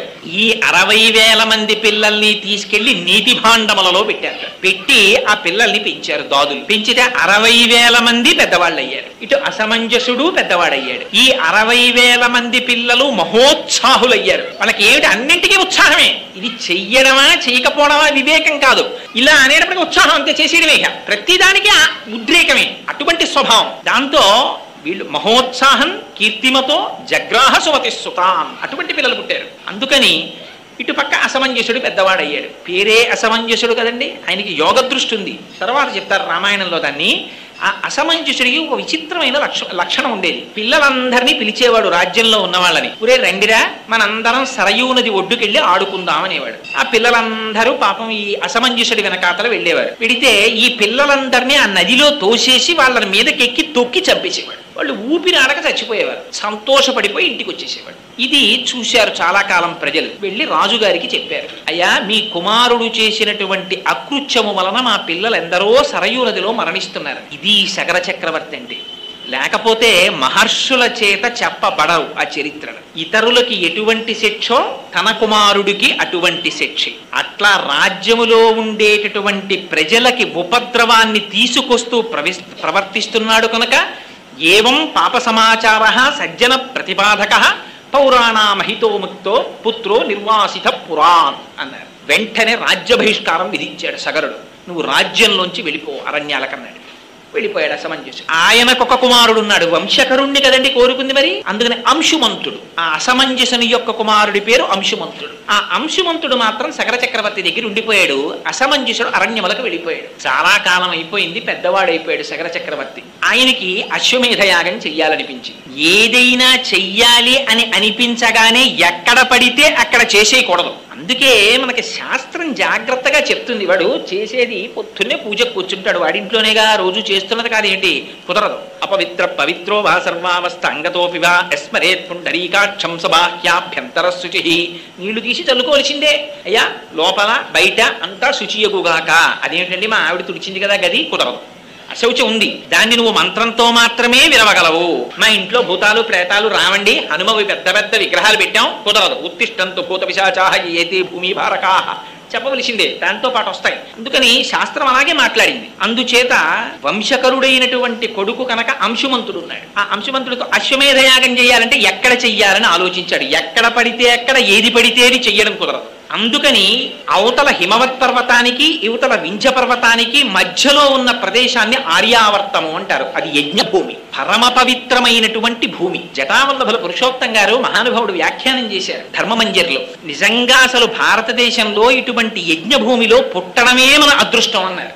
అందుకని ఇది యజ్ఞభూమి కనుక సగర చక్రవర్తి ఆ ఆర్యావర్తంలో అశ్వమేధ యాగం చెయ్యాలని తలపెట్టాడు. దీక్షితుడై రాజు కూర్చున్నాడు. గుర్రాన్ని విడిచిపెట్టారు. దానికి 60,000 మంది కుమారులు సగరుల్ని పిలిచాడు సగర చక్రవర్తి. మీరు 60,000 మంది ఉన్నారు, మీరందరూ కలిసి ఒక పని చెయ్యండి. ఇంద్రుడు ఎక్కడో దాచుంటాడు భూమి మీద. 60,000 యోజనముల విస్తీర్ణము కలిగినటువంటి ఈ భూమండలాంతంతటినీ కూడా మీరు ఒక్కొక్కరు ఒక్కొక్క యోజనం చొప్పున వెతికేయండి. ఎలా వెతికేస్తారో తెలుసా? యోజనాయామ విస్తారమేకైకోధరణీతలం వివిధ పురుష వ్యాఘ్ర వజ్రస్పర్శ సమైర్ణఖైహి అన్నాడు. అలా ఇలా వెతకడం కాదు, మీ గోళ్లు వజ్రాల్లో ఉంటాయి. ఒక్కొక్క యోజనం భూమిని మట్టినంతటిని పెళ్లగించేయండి. నాగళ్లు పెట్టి తవ్వేయండి, గుణపాలు పెట్టి చీల్చేయండి. ఎక్కడ దాచాడో వెతికి గుర్రాన్ని పట్టండి. మొత్తం భూమండలం వెతికేయండి, బయలుదేరండి అన్నాడు. 60,000 మంది బయలుదేరారు తండ్రి శాసనానికి. యోజనాయామ విస్తారమేకైకో ధరణీతలం. భూమినంతటినీ చీల్చేస్తున్నారు, గుణపాలు పెట్టి తవ్వేస్తున్నారు, గోళ్లతో విచ్చేస్తున్నారు. ఇది చూశారట దేవతలు. చూసి దేవతలందరూ పరుగున బ్రహ్మగారి దగ్గరికి వెళ్ళారట. ఎందుకంటే వాళ్ళు అలా చేస్తే వీళ్ళు వెళ్ళడం ఎందుకు అంటే, మనం చాలా జాగ్రత్తగా గుర్తు పెట్టుకోవాలి ఈ రహస్యాలు. కొందరికి ఒక అలవాటు ఉంటుంది, వాడు ఉట్టినే కూర్చుంటాడు, తృణములను గిల్లేస్తుంటాడు. ఇలా కూర్చుంటాడు, అక్కడే ఉన్న గడ్డి పరకల్ని తుప్పేస్తూ ఉంటాడు. ఒక్కొక్కడు మాట్లాడుతుంటాడు, అక్కడ ఉన్న కొమ్మ వంచి ఆకు తుంపేస్తాడు, ఒకడు మొగ్గ తుంపేస్తాడు. దానికి ఏమీ శాస్త్రంలో నిషిద్ధం, అనవసరంగా ఏదీ చేయకూడదు. 60,000 మంది 60,000 యోజనముల భూమిని నిష్కారణంగా దున్నేసి తీసేస్తున్నారు భూమిని. అందుకని వెళ్ళారు వాళ్ళు. భూమి యొక్క స్థితి మారిపోతోంది. ఎంతమంది వెళ్ళారట? 12 మంది ఆదిత్యులు వెళ్ళారు, ఏకాదశ రుద్రులు వెళ్ళారు. 12, 11, 23, 23 దాంతో పాటుగా అష్ట వసువులు వెళ్ళారు. 23, 8, 31. 2 అశ్వినీ దేవతలు వెళ్ళారు. 33. ఆ 33 కోట్ల దేవతలు. అంటే మొత్తం దేవతాగణాలన్నీ వెళ్ళాయి. ఇది మనం చాలా జాగ్రత్తగా జ్ఞాపకం పెట్టుకోవలసిన మాట. ఎందుకంటే ఇంతలా రాయడం అసలు అంటే, పోతన గారు భాగవతంలో మాట అంటారు, పరహితము చేయునెవ్వడు పరమహితుండగును భూత పంచకమునకున్ పరహితమే పరమధర్మము పరహితునకు నెదురు లేదు పర్వేందుముఖి. పంచభూతముల చేత మనం బ్రతుకుతుంటాం. అటువంటి పంచభూతములను నిష్కారణముగా ఎవడు హింసిస్తాడో వాడు కూడా ఆ పంచభూతముల చేతనే బాధింపబడతాడు. పొద్దున్నే ప్యాసింజర్ ఎక్కుతారు, చక్క చల్లటి గాలేస్తుంటుంది. ఇలా కిటికీ అద్దం విప్పి, అమ్మయ్య ఇంత సస్యకేదారాల సరసగాంధారాలు అని దాన్ని మించొచ్చే గాలి పీలుస్తూ వెడుతుంటే గభాలన నోట్లో పెట్టుకుని శ్వేతకాష్ఠాన్ని వెలిగిస్తాడు ఒకడు. అంతే, దాంట్లోంచి ఎక్కడ లేని పొగ. నువ్వు అన్నం తిన్నావా అని అడగడు ఎదురువాడిని, నువ్వు మంచినీళ్లు తాగావా అని అడగడు, నువ్వు కాఫీ తాగావా అని అడగడు. ఇక్కడ మాత్రం పంక్తి లోపం ఉండదు, పెట్టె తీసి చేతి ముందెడతాడు. వాడు కూడా నియమభేదం లేకుండా గబగబా వాడు కాలుస్తాడు. కానీ నీ వెనక కూర్చున్నవాడి పరిస్థితి, పసిపిల్లలు ఉన్నారు, తల్లులు ఉన్నారు, ఆడవాళ్ళు ఉన్నారు, పొద్దున్నే కడుపులో తిప్పితే బాధపడేవాడు ఉన్నాడు. నీ నోట్లోకి పీల్చి నువ్వు వదిలిన ఎంగిలి గాలి వాడు పీల్చాలా? నీకు వాకాటి పాండురంగారావు గారికి విశాఖపట్నం పోర్ట్ ట్రస్ట్ కారు ఇస్తే deputy director information public relations గా ఉండగా, నా సాటి భారతీయుడు రోడ్డు మీద వెడుతూ ఉండగా నేను కారులో కూర్చుని దాంట్లో ఉన్నటువంటి పెట్రోల్ని పొగగా మార్చి వాడి నాసాపుటముల మీదకి పొగని జిమ్మేటటువంటి అధికారం నాకు ఎవడిచ్చాడు? నేను నడిచొస్తాను, నాకు కారక్కర్లేదన్నాడు. అటువంటి మహాపురుషులు నడిచిన గడ్డ ఇది. అంత్యాగే నైకే అమృతత్వ మానసు. నిష్కారణంగా దేని జోలికి వెళ్ళకూడదు. అందుకని దేవతలు పరిగెత్తారు బ్రహ్మగారి దగ్గరికి. ఏమి ఇలా చేస్తున్నారు వీళ్ళందరని అడిగారు. అడిగితే ఆయన అన్నాడు, కాపిలం రూపమాస్థాయ ధారయత్యనిశం ధరాం తస్య కోపాగ్నినా దగ్ధ ఈ సగరాత్మజాహ.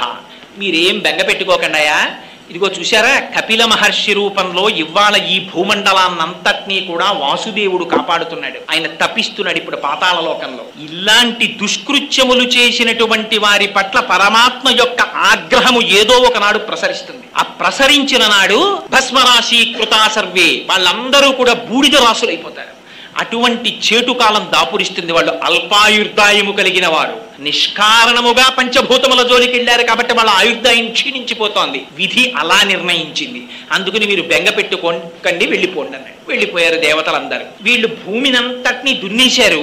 తండ్రి గారి దగ్గరికి పరిగెత్తారు. నాన్నగారు 60,000 యోజనముల భూమండలాన్నంతటినీ కూడా వజ్రస్పర్శ సమయకై గోళ్లతో చీల్చేశాం, ఎక్కడా గుర్రం కనపడలేదన్నారు. ఆయన అన్నాడు, ఒరే నేను దీక్షితుడై ఉన్నాను, నేను లేచి రాకూడదు, మీరు అలా ఊరుకోకండి, ఈ భూమినంతటినీ చీల్చేయండి, తవ్వేసేయండి, గోతులు పెట్టేసేయండి, పాతాళ లోకానికి వెళ్ళిపోండి. ఆ రసాతలంలో ఎక్కడో దాచి ఉంచాడు ఇంద్రుడు ఈ గుర్రాన్ని, అక్కడి నుంచి తీసుకురండి అన్నాడు. అలాగేనన్నారు. మళ్ళీ బయలుదేరారు.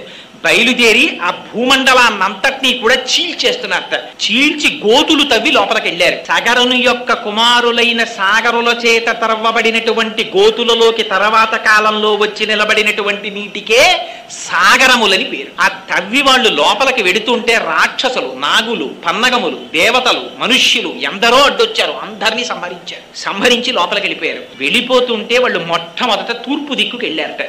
తూర్పు దిక్కుకి వెళ్ళేసరికి అక్కడ విరూపాక్షం అని ఒక బ్రహ్మాండమైనటువంటి ఏనుగు కనపడింది. ఆ విరూపాక్షం అనేటటువంటి ఏనుగు ధారయంతం మహీతలం, అది తన కుంభస్థలం మీద పెట్టుకుని తూర్పు దిక్కునున్నటువంటి భూమినంతటి మోస్తుంటుంది. దానికి ఒక్కొక్కసారి ఆ పైన కుంభస్థలం నెప్పిడితే దాన్ని కదుపుతుంది. ఇలాగా ఆ కదిపినప్పుడు అటువైపుకి భూకంపాలు వస్తాయని రాశారు రామాయణంలో. ఆ దిశ అక్కడ చూశారు దాన్ని విరూపాక్షం. ఆ ఏనుగుని చూశారు, దానికి ప్రదక్షిణం చేశారు, అటువైపు నుంచి తిరిగి దక్షిణ దిక్కుకు వచ్చారు. ఆ దక్షిణ దిక్కుకు వచ్చేటప్పటికీ అక్కడ సుమహత్ పర్వతోపమా, అక్కడ ఇంకొక ఏనుగు కనపడింది. దాని పేరు ఆ మహాపద్మం, దాని పేరు మహాపద్మము అన్నారు. మహాపద్మం మహాత్మానం సుమహత్ పర్వతోపమా. ఆ ఏనుగు కూడా దక్షిణ దిక్కున ఉండేటటువంటి భూమిని తల మీద భరిస్తోంది. దానికి ప్రదక్షిణం చేశారు. అక్కడి నుంచి తిరిగారు, పశ్చిమ దిక్కుకు వచ్చారు. వచ్చేటప్పటికి సౌమనసం అనేటటువంటి ఇంకొక ఏనుగు కనపడింది. దానికి ప్రదక్షిణం చేశారు, దానికి నమస్కారం చేశారు. అది కూడా ధారయంతం మహీమిమాం, భూమండలాన్నంతటినీ మోస్తోంది. అక్కడి నుంచి ఉత్తర దిక్కుకు వచ్చారు. భద్రం అని ఇంకొక ఏనుగు కనపడింది. భద్రం భద్రేన వపుషో ధారయంతం మహీమిమాం, అది కూడా భూమిని మోస్తోంది 4 దిక్కుల. ఉత్తర దిక్కునున్నటువంటి ఏనుగు దగ్గరికి వచ్చారు. అక్కడా కనపడలేదు గుర్రం. పాతాళ లోకానికి చుట్టూ చూసేశారు. ఈశాన్య దిక్కుకు వెళ్ళారు. ఈశాన్య దిక్కున తపోవనంలో కపిల మహర్షి కూర్చుని తపస్సు చేసుకుంటున్నారు. అక్కడ చూశారు. అక్కడ వీళ్ళకి వాళ్ళ యాగాశ్వం కనపడింది గడ్డి మేస్తూ. ఆయన అంతర్ముఖుడై తపస్సు చేసుకుంటున్నాడు. ఈశాన సర్వ విద్యానాం ఈశ్వర సర్వభూతానాం బ్రహ్మాధిపతిర్బ్రహ్మణోధిపతిర్బ్రహ్మా శివో మే అస్తు సదాశివోం. ఆ మహర్షిని మహర్షిగా అర్థం చేసుకుని ఉంటే సగరుల యొక్క వంశం పండిపోయి ఉండేది. కానీ వాళ్ళు అనుకున్నారు ఇదే మహాత్ముల పట్ల ప్రవర్తించకూడని రీతిలో ప్రవర్తించడం అంటే ఇది. అక్కడ కపిల మహర్షి ఉన్నారు, తపస్సు చేసుకుంటున్నారు. ఈ పక్కనే గడ్డి తింటూ యాగాశ్వం కనపడింది. అంటే కపిల మహర్షే యాగాశ్వాన్ని అపహరించి తెచ్చారనుకున్నారు. ఏమిటి మనకి నేర్పుతోంది రామాయణం? నీ ఇన్ఫరెన్స్లు, నీకొచ్చిన తెలివితేటలు, నీ కంక్లూజన్స్ మహాత్ముల పట్ల పూర్తి చెయ్యకు.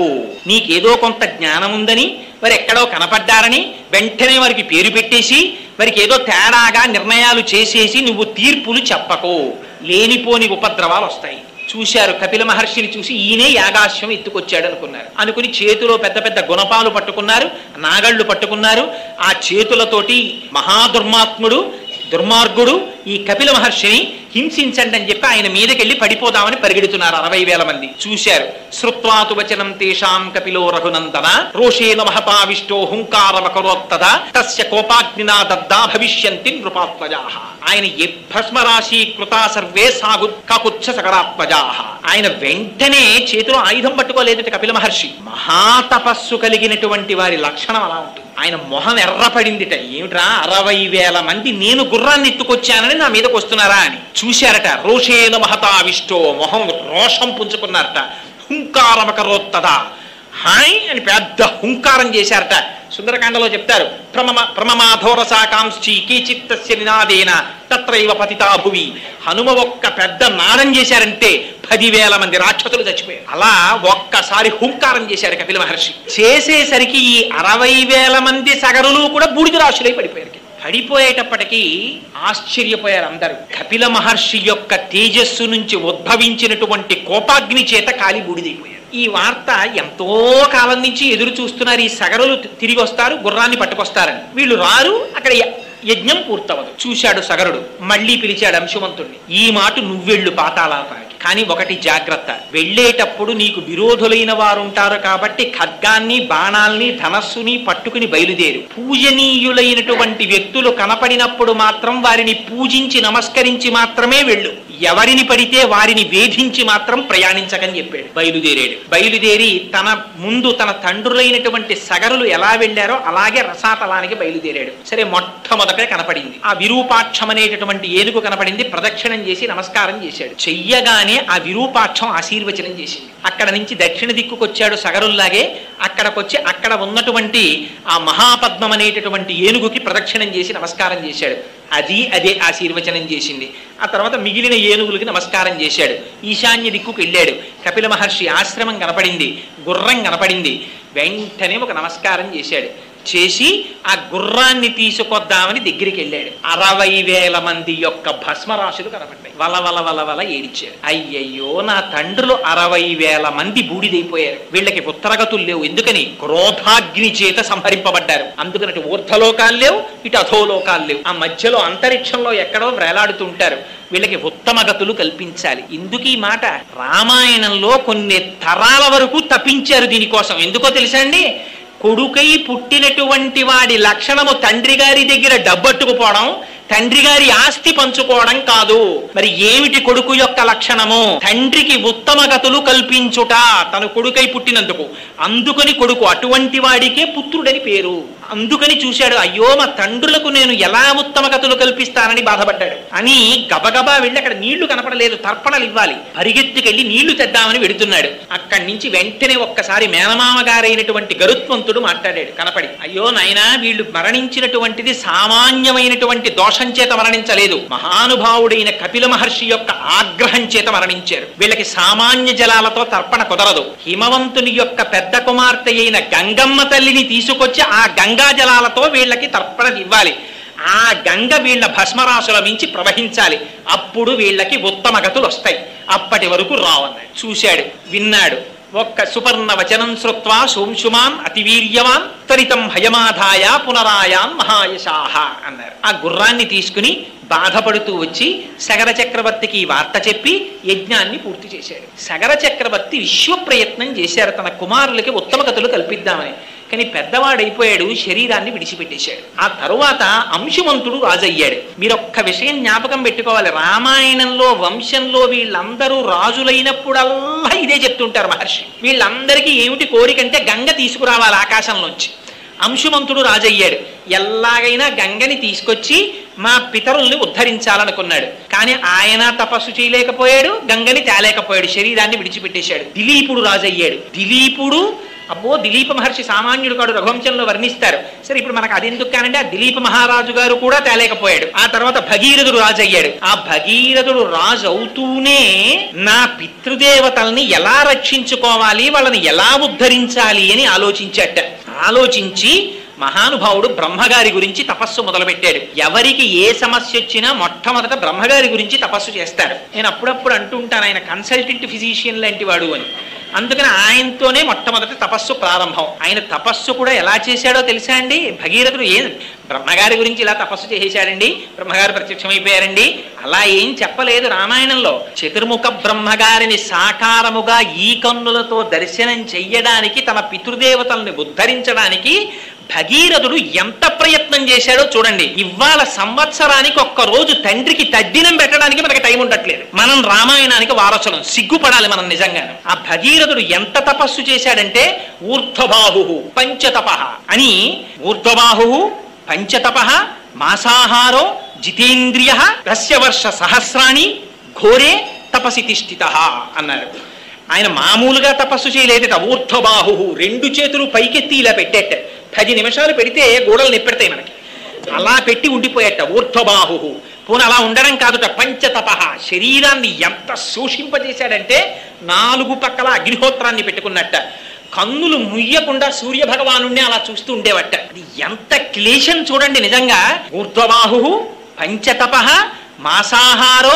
పోనీ ఇలా ఉండడానికి ఏమంటే కాళ్ళు నిప్పెడతాయని బి కాంప్లెక్స్ మాత్రలు వేసుకోవడం, ఆ ఛాంబర్ ఏసీ చేసుకోవడం ఇలాంటివేం లేవు. అలా ఉన్నప్పుడు మాసాహారో నెలకొక్కసారి మాత్రమే ఆహారం తినేవట. ఇది కూడా పోనీ ఇంత బాధపడుతున్నాడని ఇక్కడ గోడ నిప్పెడుతోందని తెలియడం, కళ్ళల్లోంచి నీళ్లు వస్తున్నాయని తెలియం, ఇవేం కాదుట. జితేంద్రియ. ఆ మాటలు చూడండి వాల్మీకి మహర్షి వేసినవి. దేవీ భాగవతంలో వ్యాసుడు అంటాడు, ఇంద్రియాణి బలిష్టాని ననియుక్తాని మానద.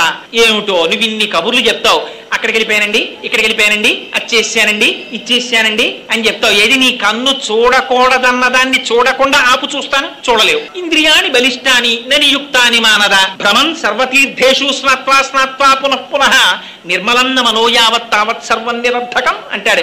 ఎందుకురా ఎన్ని తీర్థాలు తిరిగితే ఏం సుఖంరా? నీ మనస్సును నువ్వు నిగ్రహించలేకపోతున్నావు.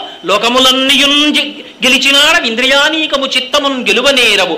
నిన్ను నిబద్దు చేయు భీషణ శత్రులార్వుల ప్రభిన్నుల చేసిన ప్రాణికోటిలో నీకు విరోధి లేడొకడు నిర్పున చూడుము ధనవేశ్వర అంటాడు ప్రహ్లాదుడు హిరణ్యకశిపుడితో భాగవతంలో. లోపల శత్రువుల్నే మనం జయించలేము. కామ క్రోధశ్చ లోభశ్చ దేహే తిష్టంతి తస్కరాహ జ్ఞానరత్నాపహారాయ తస్మాత్ జాగ్రత్త జాగ్రత్త అంటారు శంకర భగవత్పాదాచార్యులు. అందుచేత పాపం ఆయన ఊర్ధ్వబాహు పంచతప మాసాహారు జితేంద్రియ ఇంద్రియాల్ని నిగ్రహించాడు. అలా ఎన్నాళ్ళు చేశాక తపస్సు? తర్ష్యవర్ష సహస్రాణి, ఏమో లెక్క తెలియదన్న. అలా ఎన్ని సంవత్సరాలు తపస్సు చేశాడో ఆయనకి తెలియదు. ఆయన ఏం క్యాలెండర్లు డేట్లు ఇవన్నీ ఏం చూసుకోలేదు. తర్ష్యవర్ష సహస్రాణి ఘోరే తపసి తిష్ఠిత. ఘోరమైన తపస్సు చేస్తూ ఉండిపోయాడు. ఎవరి కోసం? తన కోసం కాదు. తనకి సంతతే లేదు అసలు భగీరథుడికి. తన సంతతి కోసం కాదు ఈ తపస్సంతా. ఎవరి కోసం? తన పితృదేవతల్ని ఉద్ధరించడం కోసం. మనుష్యుడై పుట్టినవాడు చెయ్యవలసినదేది. యథావల్లభుల పురుషోత్తం గారు ధర్మాంజలిలో రాశారు, పితృదేవతారాధన చెయ్యవలసినటువంటి తిథిలో దేవతారాధన చెయ్యవలసిన పర్వదినం వస్తే పితృదేవతారాధన చెయ్యాలా దేవతారాధన చెయ్యాలా అన్న మీమాంస వస్తే పితృదేవతారాధనకే పెద్దపీట వేయాలన్నారు. ఎందుకని? మనుష్యుడిగా పుట్టిన తర్వాత నీ ధర్మం నువ్వు చేసి తీరాలి, విహితం. ఇంత తపస్సు చేస్తే బ్రహ్మగారు ప్రత్యక్షమయ్యారు. ఎలా? దేవతలతో కలిసి ప్రత్యక్షమయ్యారట. ప్రత్యక్షమై చాలా సంతోషించాను భగీరథ నీ తపస్సుకి. ఇంత ఘోరమైన తపస్సు దేని కొరకు చేశావు అని అడిగారు. ఆయనకి తెలియదా? కానీ అడుగుతారు. ఆయన అన్నాడు, మా పితృదేవతలు బూడిద కుప్పలైపోయారు. ఆ కపిల మహర్షి యొక్క ఆగ్రహం చేత వాళ్ళు ఉద్ధరింపబడడానికి గంగ ఆకాశం నుంచి కింద పడాలి. ఆ కింద పడి అక్కడి నుంచి పాతాళ లోకంలోకి వెళ్ళి ఆ భస్మరాసుల మించి ప్రవహించాలి. 2 నాకు సంతతి లేదు. అక్కడ పితృదేవతలను ఎవరు ఉద్ధరిస్తున్నారు? తాను సంతానంలో వంశంలో ఉన్నాడు కనుక తాపత్రయపడుతున్నాడు. రేపు పొద్దున తనను ఉద్ధరించడానికి వంశం ఉండాలి. మరి పితృదేవతలు సంతోషించాలంటే 2 చెయ్యాలి.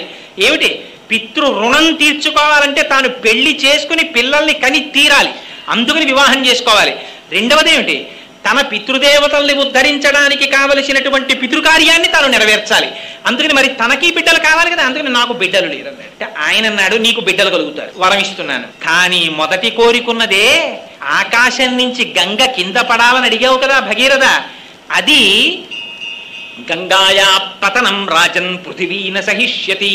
ఆకాశంలోంచి గంగ కాని భూమి మీద పడిందా ఈ భూమి భరించలేదు, తట్టుకోగలిగినటువంటి శక్తి భూమికి లేదు. అందుకని తాం వై ధారయితుం నాణ్యం పశ్యామి శూలినః, అలా గంగని పట్టుకోగలిగినటువంటి వాడు మధ్యలో నిలబడగలిగిన మొనగాడు ఒక్కడే ఉన్నాడు. ఎవరు? పరమశివుడు ఒక్కడే నిలబడగలడు. ఇంకా ఎవరి సాధ్యం కాదు ఆ గంగని పట్టడం. అందుకని నీకేమైనా ఓపిక ఉంటే ఆయన గురించి తపస్సు చేయమన్నాడు. మహాప్రభో గొప్ప ఆలోచన చెప్పారని బయలుదేరి పాపం మళ్ళీ తపస్సుకి వెళ్ళాడు. వెళ్ళి ఎలా చేసేట తపస్సు, ఈసారి బొటనవేలి యొక్క చివరి భాగం మీద నిలబడి ఉండిపోయేటలాగా ఉండిపోయి 1 సంవత్సరం తపించేట పరమేశ్వరుడి కోసం. శివానుగ్రహం అంటే ఎలా ఉంటుందో చూడండి. అందుకని ఆయనకి మొట్టమొదటే మీకు ఒక మాట చెప్పారు, పటవే నమః అని ఆయనకి పేరు. ఆయన ఇందుకు ఇంత తపస్సు చేసావు భగీరథ అని అడగల పరమశివుడు. సంవత్సరానికే ప్రత్యక్షమైపోయాడు భోళాశంకరుడు. ప్రత్యక్షమై ఆయన అన్నాడు, ప్రీతస్త్రేహం నరశ్రేష్ఠ కరిష్యామి తవాప్రియం శిరసా ధారయిష్యామి శైలరాజసుతాంయహం. భగీరథ, నీ తపస్సుకి పొంగిపోయాను, గంగ నా నెత్తి మీద పట్టుకుంటానన్నాడు. ఏమండి, ఇంతకన్నా దారుణమైన విషయం ఇంకోటి ఉంటుందా?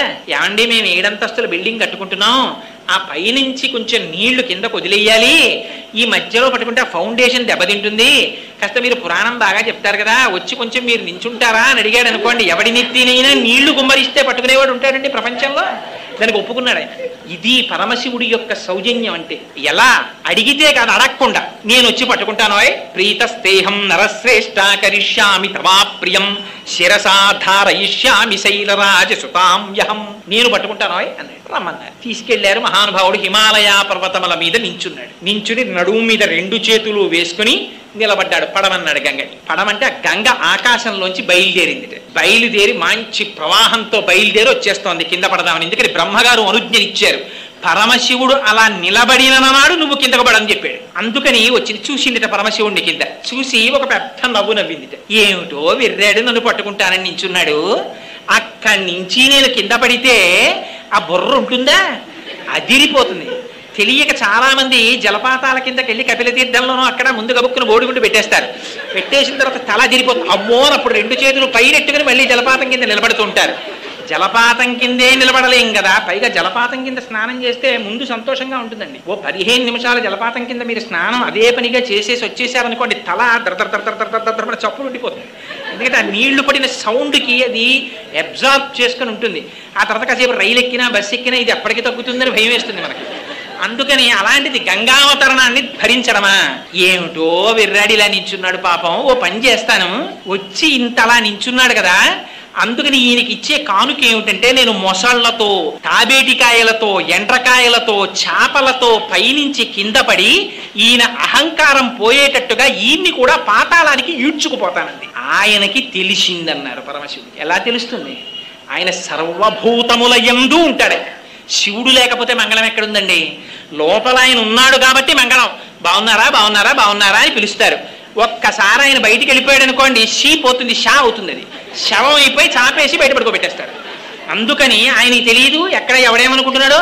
అందుకని ఆయన లోపల ప్రవేశించాడు. శివుని ఆజ్ఞ లేనిదే చీమైనా పుట్టదు. 3వ కంటి వాడికి తెలియకుండా చేసేయండి అంటారు. 3వ కంటి వాడికి తెలియకుండా కాదు, 3వ కంటి వాడికి తెలియకుండా ఏది అవ్వదు. 3 కన్నులు ఉన్నవాడు అన్నీ చూస్తూ ఉంటాడు.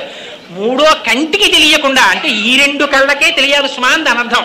3వ కంటికి తెలియకుండా అనడానికి 3వ కంటి వాడికి తెలియకుండా ఎవడి సాధ్యం కాదు. అది అసలు విన్నవాడు ఏమనాలి, నేను చేయలేను సార్ అయితేనన్నాడు. కానీ వీడంటాడు అలాగే సార్ చేసేస్తానంటాడు. 3వ కంటి వాడికి తెలియకుండా వీడు చేయడం ఏంటి, అలా చేస్తాడు. అందుకని ఆయనకి తెలియదా? అందుకని ఆయన గంగ యొక్క అహంకారాన్ని పసిగట్టాడు. ఓహో గంగా, ఇంత అహంకరిస్తున్నావు కదా, నీకు ఒక పాఠం నేర్పుతాను అనుకున్నాడు. ఆయన జటాజూటాన్ని విస్తరించాడు. విస్తరిస్తే అది పరమ పవిత్రము అన్నారు. ఎంత పవిత్రం అంటే పరమశివుని యొక్క జటాజూటం, అది హిమవత్ పర్వతం ఎంత పవిత్రమో అంత పవిత్రంగా విస్తరించింది. ఆ పైనుంచి గంగ ఒక్కసారి ఆ జటాజూటంలోకి పడింది. పడేటప్పటికీ ఎటువంటి గంగ? పుణ్యే రుద్రస్యమూర్ధని, ఆయన యొక్క మూర్ధ భాగమునందొచ్చి పడింది. పడగానే గంగ అనుకుంది నేను శివుణ్ణి ఈడ్చుకుపోతాననుకుంది. పరమశివుడు ఏం చేశాడు? జటాజూటాన్ని విస్తరించాడు. 1 సంవత్సర కాలం అయిపోయిందిట. ఒక నీటి చుక్క కింద పడలేదు. ఆ జటాజూటంలో తిరుగుతూనే ఉంది పాయల నిండా. చుక్క చెమట కారినంత కిందకి కూడా జారలేదు వెంట్రుకల్లోంచి. ఇది విచిత్రం. వెంట్రుకల్లో నీళ్లు పట్టగలిగిన వాడు ఉంటాడా? పైగా కుండలో పట్టేవాడు ఉంటాడు, బిందులో పట్టేవాడు ఉంటాడు. 4 వెంట్రుకలు ఇచ్చి నీళ్ళు ఎక్కరా అంటే ఎవరు పట్టుకొస్తారు? ఆయన జటాజూటంలో పట్టేశాడు గంగన. అందుకని ఆయనకి అటువంటి పేరు. అందుకని పటవే నమః. ఆయన చెయ్యలేంది లేదు, పరమశివుడు తలుచుకుంటే చెయ్యలేందే ఉంటుందండి. అందుకే స్తోత్రం చేశారు ఆయన్ని.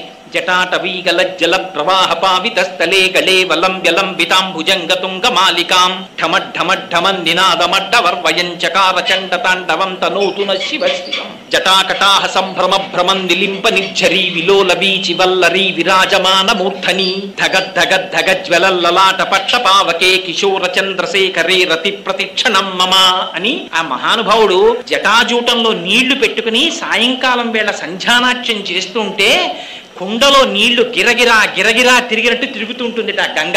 అలా తిరుగుతూ ఉండిపోయింది ఏడాది పాటు. ఉండిపోతే గంగా రోషం బానే ఉంది, పరమశివుని యొక్క ప్రతాపం బానే ఉంది. పాపం మధ్యలో నిలబడ్డవాడు భగీరథుడు. ఏడాదైంది నీటి చుక్క కింద పట్టలేదు. చూశాడు చూశాడు చూశాడు, పాపం అనుకున్నాడు ఏమిటిది ఎంతకీ రావట్లేదు ఏమిటని అడిగాడు. అడిగితే పరమశివుడు కట్టేశాడయ్యా, మళ్ళీ ఇంకొకసారి మళ్ళీ తపస్సు చెయ్యన్నాడు. మళ్ళీ తపస్సు మొదలెట్టాడు పరమశివుడు కోసం. స్వామి, ఆ గంగ రోషానికి పోతే పోయింది, అదేమిటి స్వామి అలా కట్టేశారు, మా పితరుల్ని ఎప్పటికి ఉద్ధరిస్తారు, విడిచిపెట్టండి స్వామి అన్నాడు. సా కదం చిన్మహీం గంతుం న శక్నోత్యస్తమాస్థిత నైవ నిర్గమనం లేవే జటామండలమోహిత. ఆ జటాజూటంలో ఉండిపోయినటువంటి గంగటండి ఎప్పుడైతే పరమశివుడు మార్గం ఇచ్చాడో అది కూడా ఎక్కడ పడేటట్టు వదిలిపెట్టాట. హిమాలయ పర్వతాల మీద బ్రహ్మగారి చేత నిర్మింపబడినటువంటి బిందు సరోవరంలో పడేటట్టుగా వదిలిపెట్టేటప్పటికి అక్కడి నుంచి గంగ కింద పడిపోతుంటే గగనా శంకర స్థితతో ధరణిమాశ్రిత వ్యసర్పత జలంతత్ర తీవ్ర శబ్ద పురస్కృతం. అది ఎలా పడిందిట? పడేటప్పుడు మొసళ్లతో పడిపోయింది, ఎండ్రకాయలతో పడిపోయింది, చేపలతో పడిపోయింది, పావులతో పడిపోయింది. ఒక చోట బ్రహ్మాండమైనటువంటి శబ్దం, ఒక చోట ఒడులు, ఒక చోట సుడులు, ఒక చోట బ్రహ్మాండమైనటువంటి నురుగు, ఒక చోట వంకరలు తిరుగుతోంది, ఒక చోట మెల్లగా పారుతోంది, ఒక చోట చూసేటప్పటికే ఒళ్ళు భయం వేసి అంత శబ్దంతో పడిపోతోంది. అలా గంగ ఆ జటాజూటంలోంచి కింద పడిపోతోంది. చూసిన వాడికే ఇంత భయం అయితే ఎంత భయం! ఎంత గొప్ప శ్లోకం రాశారో తెలుసా అండి వాల్మీకి మహర్షి అక్కడ. తత్ర దేవా సగంధర్వా వసుధా తలవాసినః భవాంగపతితంతో యం పవిత్ర వితిపస్పృశు. చూశారట, ఇలా పంపులు రాక రాక రాక రాక పంపు వచ్చింది అనుకోండి, ఇంకా పంపు కుస్ కుస్ అంటుంటేనే బిందెట్టేసినట్టు ఆ జటాజూటంలోంచి పడిపోతున్నటువంటి గంగ ప్రవాహం కింద బుర్ర పెట్టలేమని తెలిసిన అమ్మో ఇది భవాంగపతితంతో యం పరమశివుని యొక్క శరీరమును తాకి కిందకు వస్తోంది, ఎంత అదృష్టం రా, దీంట్లో స్నానం చేయకపోతే ఎలా అని గబగబా వచ్చి అక్కడ స్నానం చేయడం కుదరదు కనుక గభాల నీటిని బట్టి శిరస్సును తల్లుకుని తాగేసేస్తారు. ఎందుకని? భవాంగపతితంతో యం, ఇంకో పేరు పెట్ల, శివాంగపతితంతో యం అలా భవ లింగపురాణం అంటుంది. సంజీవనం సమస్తస్య జగత సలిలాత్మిక భవ ఇత్యుచ్యతే మూర్తిర్భవస్య పరమాత్మనః. ఈ ప్రపంచమంతటా బతికి ఉంచడం కోసం పరమేశ్వరుడు నీళ్లు కింద మారుతట. అందుకే ఆ నీళ్లంత విచిత్రం. మీరు హైడ్రోజన్ చూడండి కాల్చేస్తుంది, ఆక్సిజన్ చూడండి కాల్చేస్తుంది. ఈ హైడ్రోజన్ 2 పాళ్ళు, ఆక్సిజన్ 1 పాళ్ళు తీసుకురండి నీరైపోతుంది. 2 కాల్చేవి కలిపి నీరెలా అయింది? ఇది పరమేశ్వర శాసనం అంటే. అలా ఆ గంగ పడిపోతుంటే వాళ్ళందరూ మహాపాపాలు చేసి ఊర్ధ్వలోకాల నుంచి కింద పడిపోయిన వాళ్ళందరూ గబగబా వెళ్ళి గంగలో స్నానం చేశారట. చెయ్యగానే వాళ్ళ పాపాలన్నీ పటాపంచలైపోయి తిరిగి మళ్ళీ ఊర్ధ్వలోకాలకు వెళ్ళిపోయారట. ఆనాడు గంగలో స్నానం చేసి పవిత్రం కానివాడు లేట. ఎందుకని గంగకింత పవిత్రం వచ్చింది? మిగిలినటువంటి నీళ్లు ఏవైనా గంగ నామం చెప్తే పవిత్రం అవుతాయి. గంగ తనంత తానుగా పవిత్రం. ఎందుచేత పవిత్రం? వాల్మీకి మహర్షి చెప్పారు, భవాంగపతితంతో యం పవిత్ర వితిపస్పృశు. ఆ స్వామి యొక్క శరీరమును తాకి కింద పడింది కాబట్టి పవిత్రం. అందుకే సోమసూత్రాన్ని కాలుతో దాటడానికి భయపడతారు. ఆ శివాభిషేకం ఏమండి, పుట్టకూడని నక్షత్రంలో పిల్ల పుట్టింది ఏం చేయమంటారు? రుద్రాభిషేకం చేసుకో. ఏమండి, జాతకంలో రాకూడని గ్రహస్థితి వచ్చింది ఏం చేయమంటారు? రుద్రాభిషేకం చేసుకో. దేనికైనా రుద్రాభిషేకం విరుగుడు. ఆ పరమశివుడే విరుగుడు. ఆయన ఒక్కడే త్రిశూలం పట్టుకుని నిలబడితే ఆయన శాసనాన్ని కాదనగలిగినటువంటి వాడు లేడు చరాచర ప్రపంచంలో. శ్రీశైలే స్వర్ణశృంగే మణిగణ రచితే కల్పవృక్షాలి సీతే స్ఫీతే సంవర్ణ రత్న స్ఫురిత నవగృహే దివ్యపీఠే శుభార్హే ఆసీన సోమచూఢ సకృణనయన సంగర స్మేరవక్త్ర శంభుశ్రీ భ్రమరీశ ప్రకటిత విభవో దేవతా సార్వభౌమ అంటారు. ఆయన దేవతలకందరికీ సార్వభౌముడు. ఆయన శాసనానికి ఎదురు లేదు. అటువంటి వాడు కనుక అలా గంగని విడిచిపెట్టాట. రంగ తుంగ తరంగ సంఘములతో రంజిల్లు ఘోషంబుతో బంగారంబగు పొంగుతో నురగతో పువ్వాట తుంపర్లతో భంగుల్ సల్పుచు జంఘలించుచన భవోభాగము నుండి జారం గంగమ్మను దల్చితే శిరమునన్ రంజిల్లుతున్ శంకర అంటారు. ఆ నురగలతోటి ఆ తుంపర్లతోటి ఆ గంగ తగిలి కింద పడిపోతుంటే ఒళ్ళు తుడుచుకున్న బట్ట ఎలా తడిగా ఉంటుందో అలాంటి తడితో ఆయన జటాజూట ఉంటుందిట. అందుకని ఆయనకి కపర్ది అని పేరు. ఆ జటాజూటానికి నమస్కారం చేస్తే చాలట తీర్థయాత్రల్లో వచ్చే ప్రతిబంధకాలు రాకుండా యాత్ర పూర్తి. అటువంటి జటాజూటం ఉన్నవాడు పరమశివుడు. అక్కడ నుంచి బయలుదేరి కింద పడింది గంగ. ముందు ఆయన వెళ్ళిపోతున్నాడు. యథా భగీరథో రాజాతతో గంగా యశస్విని. ఆ ముందు భగీరథుడు రథం మీద వెళ్ళిపోతున్నాడు, ఆ వెనకాతలే గంగ కూడా వెళ్ళిపోతోంది. ఆయన ఎటు దారి చూపిస్తే అటు వెళ్ళిపోతోంది. ఆ భగీరథుడు జహ్ను మహర్షి ఆశ్రమం పక్క నుంచి వెళ్ళిపోయాడు. వెళ్ళిపోయేటప్పటికి గంగ మామూలుగా వెళ్ళిపోతుందా? ఆయన అంటే మామూలుగా వెళ్ళిపోతాడు రథంతో. అపారమైనటువంటి వేగంతో వెనకాతల ప్రవహిస్తూ వచ్చేసింది. వచ్చి జహ్ను మహర్షి యొక్క ఆశ్రమాన్ని ముంచెత్తేటప్పటికి ఆశ్రమం కొట్టుకుపోయింది. చూశారు మహర్షి, ఏమే గంగా, ఎంత అహంకారం, నా ఆశ్రమాన్ని తుడిచిపెడతావా? చూడు ఏం చేస్తాను అని తన అరచేతిలోకి తీసుకుని గంగను తాగేశాడు. తాగేసేటప్పటికి చుక్క గంగ లేదు. పాపం భగీరథుడు ముందెళ్ళిపోతున్నాడు, వెనకాతల చప్పుడు ఆగిపోయింది. వెనక్కి తిరిగి చూస్తే గంగ లేదు. ఏమిటిది అల్లరే మళ్ళీ వెనక్కి వచ్చాడు. దేవతలు వీళ్ళందరూ స్నానం చేస్తున్న వాళ్ళు హడిలిపోయి గబగబా దిగి వచ్చేశారు. ఇది తపోశక్తి అంటే. ఇంత పరమశివుని యొక్క శరీరమునకు తగిలి వచ్చినటువంటి గంగని పుక్కిట పట్టి తాగేశాడు జహ్నువు. తాగేస్తే వచ్చేన పాదముల మీద పడ్డాడు. స్వామి, ఏదో గంగ రోషానికి పోయింది, అది నీటి ధర్మం ముంచెత్తింది. అంత మాత్రం చేత నన్ను కరుణించండి, నా పితృదేవతలు ఉద్ధరింపబడాలి, మీరు విడిచిపెట్టండి అన్నాడు. అయితే నీ కోసం విడిచిపెట్టేస్తున్నాను అన్నారు. ఇది ఉత్తమే క్షణకోపస్యామధ్యమే ఘటికాత్వయం అథమే స్యాదహోరాత్రం పాపిష్టే మరణాంతక. ఎప్పుడైనా గుర్తుపెట్టుకోండి, వాడి ఎలాంటి వాడో ఎలా తెలుసుకోవచ్చో తెలుసా అండి? అస్తమానం కనపడినప్పుడల్లా 1973లో వాడు అలా చేసి ఉండకపోతేనండి అని వాడు అంటున్నాడు అనుకోండి, వాడు పాపిష్టే మరణాంతక. వాడు పాపిష్టి వాడు అనమాట. వాడు చచ్చే వరకు అలాగే చెప్పుకుంటూ ఉంటాడు జరిగిన పొరపాటుని. ఇలా కోపం వచ్చి అలా తగ్గిపోయింది అనుకోండి. ఉత్తమే క్షణకోపస్య మధ్యమే ఘటికాత్వయం. కోపం చేత వాడు ఎలాంటి వాడో నువ్వు నిర్ణయం చేసుకొని ప్రిస్క్రిప్షన్ రాసి ఇచ్చేశారు పెద్దవాళ్ళు. జహ్నువు మహోత్తముడు కనుక, మహర్షి కనుక ఇలా వచ్చిన కోపం అలా పోయింది.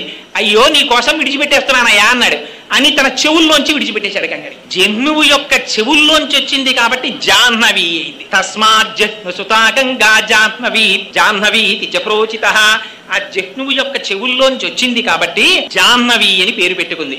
పెట్టుకుని మళ్ళీ భగీరథ రథానుగా, భగీరథుడు ఎటువైపు నడిస్తే అటువైపు ఆ రథాన్ని అనుసరించి వెళ్ళిపోయింది. చిట్ట చివర పాతాళ లోకానికి వెళ్ళింది. వెళ్ళి ఒక్కసారి అక్కడ ఉన్నటువంటి 60,000 మంది సగరుల యొక్క భస్మరాశుల మించి ప్రవహించింది. వెంటనే వాళ్ళందరికీ ఉత్తమ గతులు కలిగాయని మనకెలా తెలుసు అంటే భస్మస్యథా ప్లుతే రామ అని వెంటనే అక్కడికి చతుర్ముఖుడైనటువంటి బ్రహ్మగారు ప్రత్యక్షమయ్యారు.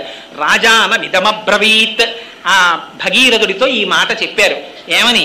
భగీరథ, నువ్వు చేసినటువంటి ప్రయత్నం చేత ఇవాళ గంగ ఆకాశంలోంచి కింద పడి ప్రవహించి నీ పితృదేవతలైనటువంటి ఈ సగరులను 60,000 మందిని ఉద్ధరించింది. వాళ్ళు స్వర్గలోకానికి వెళ్ళారు. ఈ సాగరములలో నీరు ఎంతకాలం ఉంటుందో అంతకాలము నీ పితృదేవతలు స్వర్గలోకంలో ఉంటారు. నీకు వరం ఇస్తున్నాను. అంతేకాదు, ఇంతకు ముందు ఆకాశంలో ప్రవహించినటువంటి గంగకి మందాకిని అని పేరు. ఆ తర్వాత హిమాలయ పర్వతముల మీద పడి భూమి మీద ప్రవహించినటువంటి గంగకి నువ్వు కష్టపడి తెచ్చావు కనుక నీ పేరు మీద భాగీరథి అని పేరు. అది పాతాళ లోకానికి వెళ్ళినప్పుడు భోగవతి అని పేరు. పాతాళ లోకానికి వెళ్ళిన గంగ మళ్ళీ భూమి మీదకి వచ్చింది. తెలుసా అండి మీకు? వచ్చింది. ఎక్కడుందో తెలుసా? ఇప్పటికీ మీరు ఇప్పటికీ పాతాళ లోకానికి వెళ్ళిపోయినటువంటి గంగ పైకొస్తే దాంట్లో స్నానం చెయ్యాలనుకుంటే ఉంది. ఇప్పటికీ వెంకటాచలం కొండ కింద ఉన్న కపిల తీర్థంలో ఉన్నటువంటి సరోవరం, ఆ కపిల మహర్షి పూజ చేసినటువంటి శివలింగం భూమిని బ్రద్దలు చేసుకుని పైకొస్తే కామధేనువు శివలింగం మీద గిట్టపట్టి మా వర్ధస్య, ఇంక పెరగకు అని అడిగింది. అందుకే కపిలలింగం మొదటి దగ్గర తెల్లగా ఉంటుంది, మధ్యలో బంగారంలా ఉంటుంది, చివర ఎర్రగా ఉంటుంది, పైన కాలి గెట్టు ఉంటుంది, పశ్చిమాభిముఖంగా ఉంటుంది, 5 ముఖాలుంటాయి, 3వ కన్ను ఉంటుంది ఇప్పటికి కపిలలింగానికి. దాని ఎదురుగుండా ఏర్పడినటువంటి సరోవరమే భోగవతి నది పైకొచ్చినటువంటి తీర్థం. ఇప్పటికీ కార్తీక మాసంలో పౌర్ణమి రోజున మిట్ట మధ్యాహ్నం 12 గంటల వేళ 10 నిమిషాల పాటు ఈ బ్రహ్మాండములలో ఉన్న సమస్త తీర్థములు వచ్చి అక్కడ పుష్కరిణిలో చేరుతాయి. అక్కడ స్నానం చేస్తే వాళ్ళకున్నటువంటి పాపరాశి అంతా ధ్వంసం అయిపోతుంది. ఇప్పటికీ అందుకే ఆశ్వీజ మాసంలో కపిలేశ్వరంలో కపిలలింగానికి అన్నాభిషేకం చేస్తారు. 450 కిలోల అన్నం వండి నమక చమకాలు చెప్తూ అన్నంతో అభిషేకం చేసి అన్నలింగం పెడతారు. ఆ లింగం మీద మళ్ళీ అన్నలింగం పెడతారు. 3 గంటలకే ఆ లింగాన్ని తీసి పుష్కరిణిలో నిమజ్జనం చేస్తారు. చేసి కూరగాయలు పెద్ద పెద్ద ఆనపకాయలు, పొట్లకాయలు, కాకరకాయలు ఇవన్నీ కాయలుగా ఉడికించేస్తారు. ఉడికించి వాటితో త్రిశూలం, నాగాభరణాలు, 3వ కన్ను ఇవన్నీ పెడతారు. పెట్టి చిట్ట చివర సాయంకాలం ప్రదోష వేళలో ఈ అన్నలింగాన్ని దర్శనమిస్తారు. అన్నలింగాన్ని దర్శనం చెయ్యొచ్చు. అప్పుడు ఆ అన్నలింగం మీద ఉన్న అన్నాన్ని ఉన్న కాయగూరల్లో కొంత భాగాన్ని కలిపి వచ్చిన వాళ్ళ చేతిలో ప్రసాదంగా ఇస్తారు. అటువంటి అన్నప్రసాదం ఎవరు తింటారో వాళ్ళకి రాబోయేటటువంటి ఎన్ని జన్మలున్నాయో అన్ని జన్మలలో వాడికి అన్నమునందు ఆర్తి ఉండదు, వాడికి దరిద్రం ఉండదు. ఇది నువ్వు తినకు అని డాక్టర్ల చేత వాడు చెప్పబడడు. ద్రాపేయం ధస్సస్పతే దరిద్రం నీలలోహిత. అడుగుతున్నాం కదా తెల్లవారు లేస్తే, స్వామి మాకు ఎటువంటి ఉపద్రవం రాకుండా చతుష్పదే, ఆ 4 పాదాలున్నవి, ద్విపదే, ఇవన్నీ సంతోషంగా ఉండాలని. అదిగో అక్కడికి వచ్చింది భోగవతి మళ్ళీ పైకెక్కి. కానీ గంగావతరణం మాత్రం త్రిపథక వరకు చెప్పారు. ఆ పడినప్పుడే ఆ గంగ హిమాలయ పర్వతాల మీద పడినప్పుడు 3 పాయలు తూర్పు దిక్కుకు వెళ్ళిపోయాయి. వాటికే లాదిని, నళిని, పాదిని అని పేరు. ఈ 3 పాయలు తూర్పు ముఖంగా వెళ్ళాయి. 3 పాయలు పశ్చిమాభిముఖంగా వెళ్ళిపోయింది నీరు. ఆ 3 పాయలు ఇటుపక్కకి వెళ్ళిపోయినటువంటి వాటికే సుచక్షువు, సీత, సింధువు అని పేరు. 7వ పాయ భగీరథుడి వెనకాతలు వెళ్ళింది, అది భాగీరథి. ఇగో ఈ గంగావతరణ ఘట్టాన్ని ఎక్కడ చెప్తున్నారో, ఎవరు వింటున్నారో, ఎవరు ఆ గంగమ్మ తల్లి తల మీద పడుతున్నటువంటి పరమశివుని యొక్క మూర్తికి ఒక్క నమస్కారం చేస్తున్నారో, కదా నిలింప నిర్జరీ నికుంజకోటరేవసన్ విముక్త దుర్మతి సదాశరస్తమంజలింబహం విముక్తలోలలోచనల్లలాటపాల లగ్నక శివేతి మంత్రముచ్చర సదా సుఖీ భవామ్యహం అంటాడు రావణాసురుడు. నేను ఆ 3వ కన్ను కలిగినటువంటి మహాదేవుడైన పరమశివుడికి నమస్కరించునుగాక అంటాడు. ఆ గంగావతరణం జరుగుతున్నటువంటి సన్నివేశాన్ని మనస్సులో ఒక్కసారి ధ్యానం చేసి ఆ పరమశివుని పాదములకు నమస్కరించినటువంటి వారికి ఇతపూర్వమున్నటువంటి పాపరాశి ధ్వంసం అవడమే కాకుండా సమస్త దేవతల యొక్క అనుగ్రహం వాళ్ళకి కలుగుతుందని, విశేషించి శివుని యొక్క అనుగ్రహం కలుగుతుందని, ఆ కారణం చేత వారు కోరుకున్న కోరికలు తీరడమే కాకుండా వాళ్ళకి సర్వ విధముల శ్రేయస్సు కలుగుతుందని వాల్మీకి మహర్షి రామాయణంలో చాలా తక్కువ విషయాలకి మాత్రమే ఫలస్తుతి చెప్తారు. అలాంటిది గంగావతరణ ఘట్టానికి విశేషమైనటువంటి ఫలస్తుతి చెప్పారు. అంత పరమ పవిత్రమైనటువంటి గంగావతరణ ఘట్టాన్ని కృత్తికా నక్షత్రంతో చంద్రుడు కూడిన కార్తీక మాసంలో, అందున ఇవాళ స్థిరవారం సాయంకాలం వేళ శివాలయంలో అటువంటి ఘట్టాన్ని చెప్పుకోవడం, వినడం, ఇవి మన వల్ల జరిగేవా? పరమశివుని యొక్క నిర్హేతుకమైనటువంటి కృపాకటాక్షము ప్రసరించినది కనుక ఇవాళ మనం ఆ విషయాన్ని చెప్పుకోగలిగాం. రేపటి రోజున శివ సంబంధంగా వేరొక విషయాన్ని 6:30 ప్రారంభం చేసి విజ్ఞాపన చేస్తాను. మంగళాశాసన పరైహి మదాచార్య పురోగమై సర్వైశ్చ పూర్వైరాచార్యై సత్కృతాయాస్తు మంగళం. మంగళం కోసలేంద్రాయ మహనీయ గుణాత్మనే చక్రవర్తి తనూజాయ సర్వభౌమాయ మంగళం. ఉమాకాంతాయ కాంతాయ కామితార్థప్రదాయినే శ్రీగిరీశాయ దేవాయ మలినాథాయ మంగళం. కరచరణకృతం వా కర్మ వాక్కాయజం వా శ్రవణనైనజం వా మానసం వాపరాధం విహితమభిహితం వా సర్వమేత్తక్షమస్వ. శివ శివ కరుణాబ్ధే శ్రీ మహాదేవ శంభో. సర్వం శ్రీ ఉమామహేశ్వర బ్రహ్మార్పణమస్తు. స్వస్తి.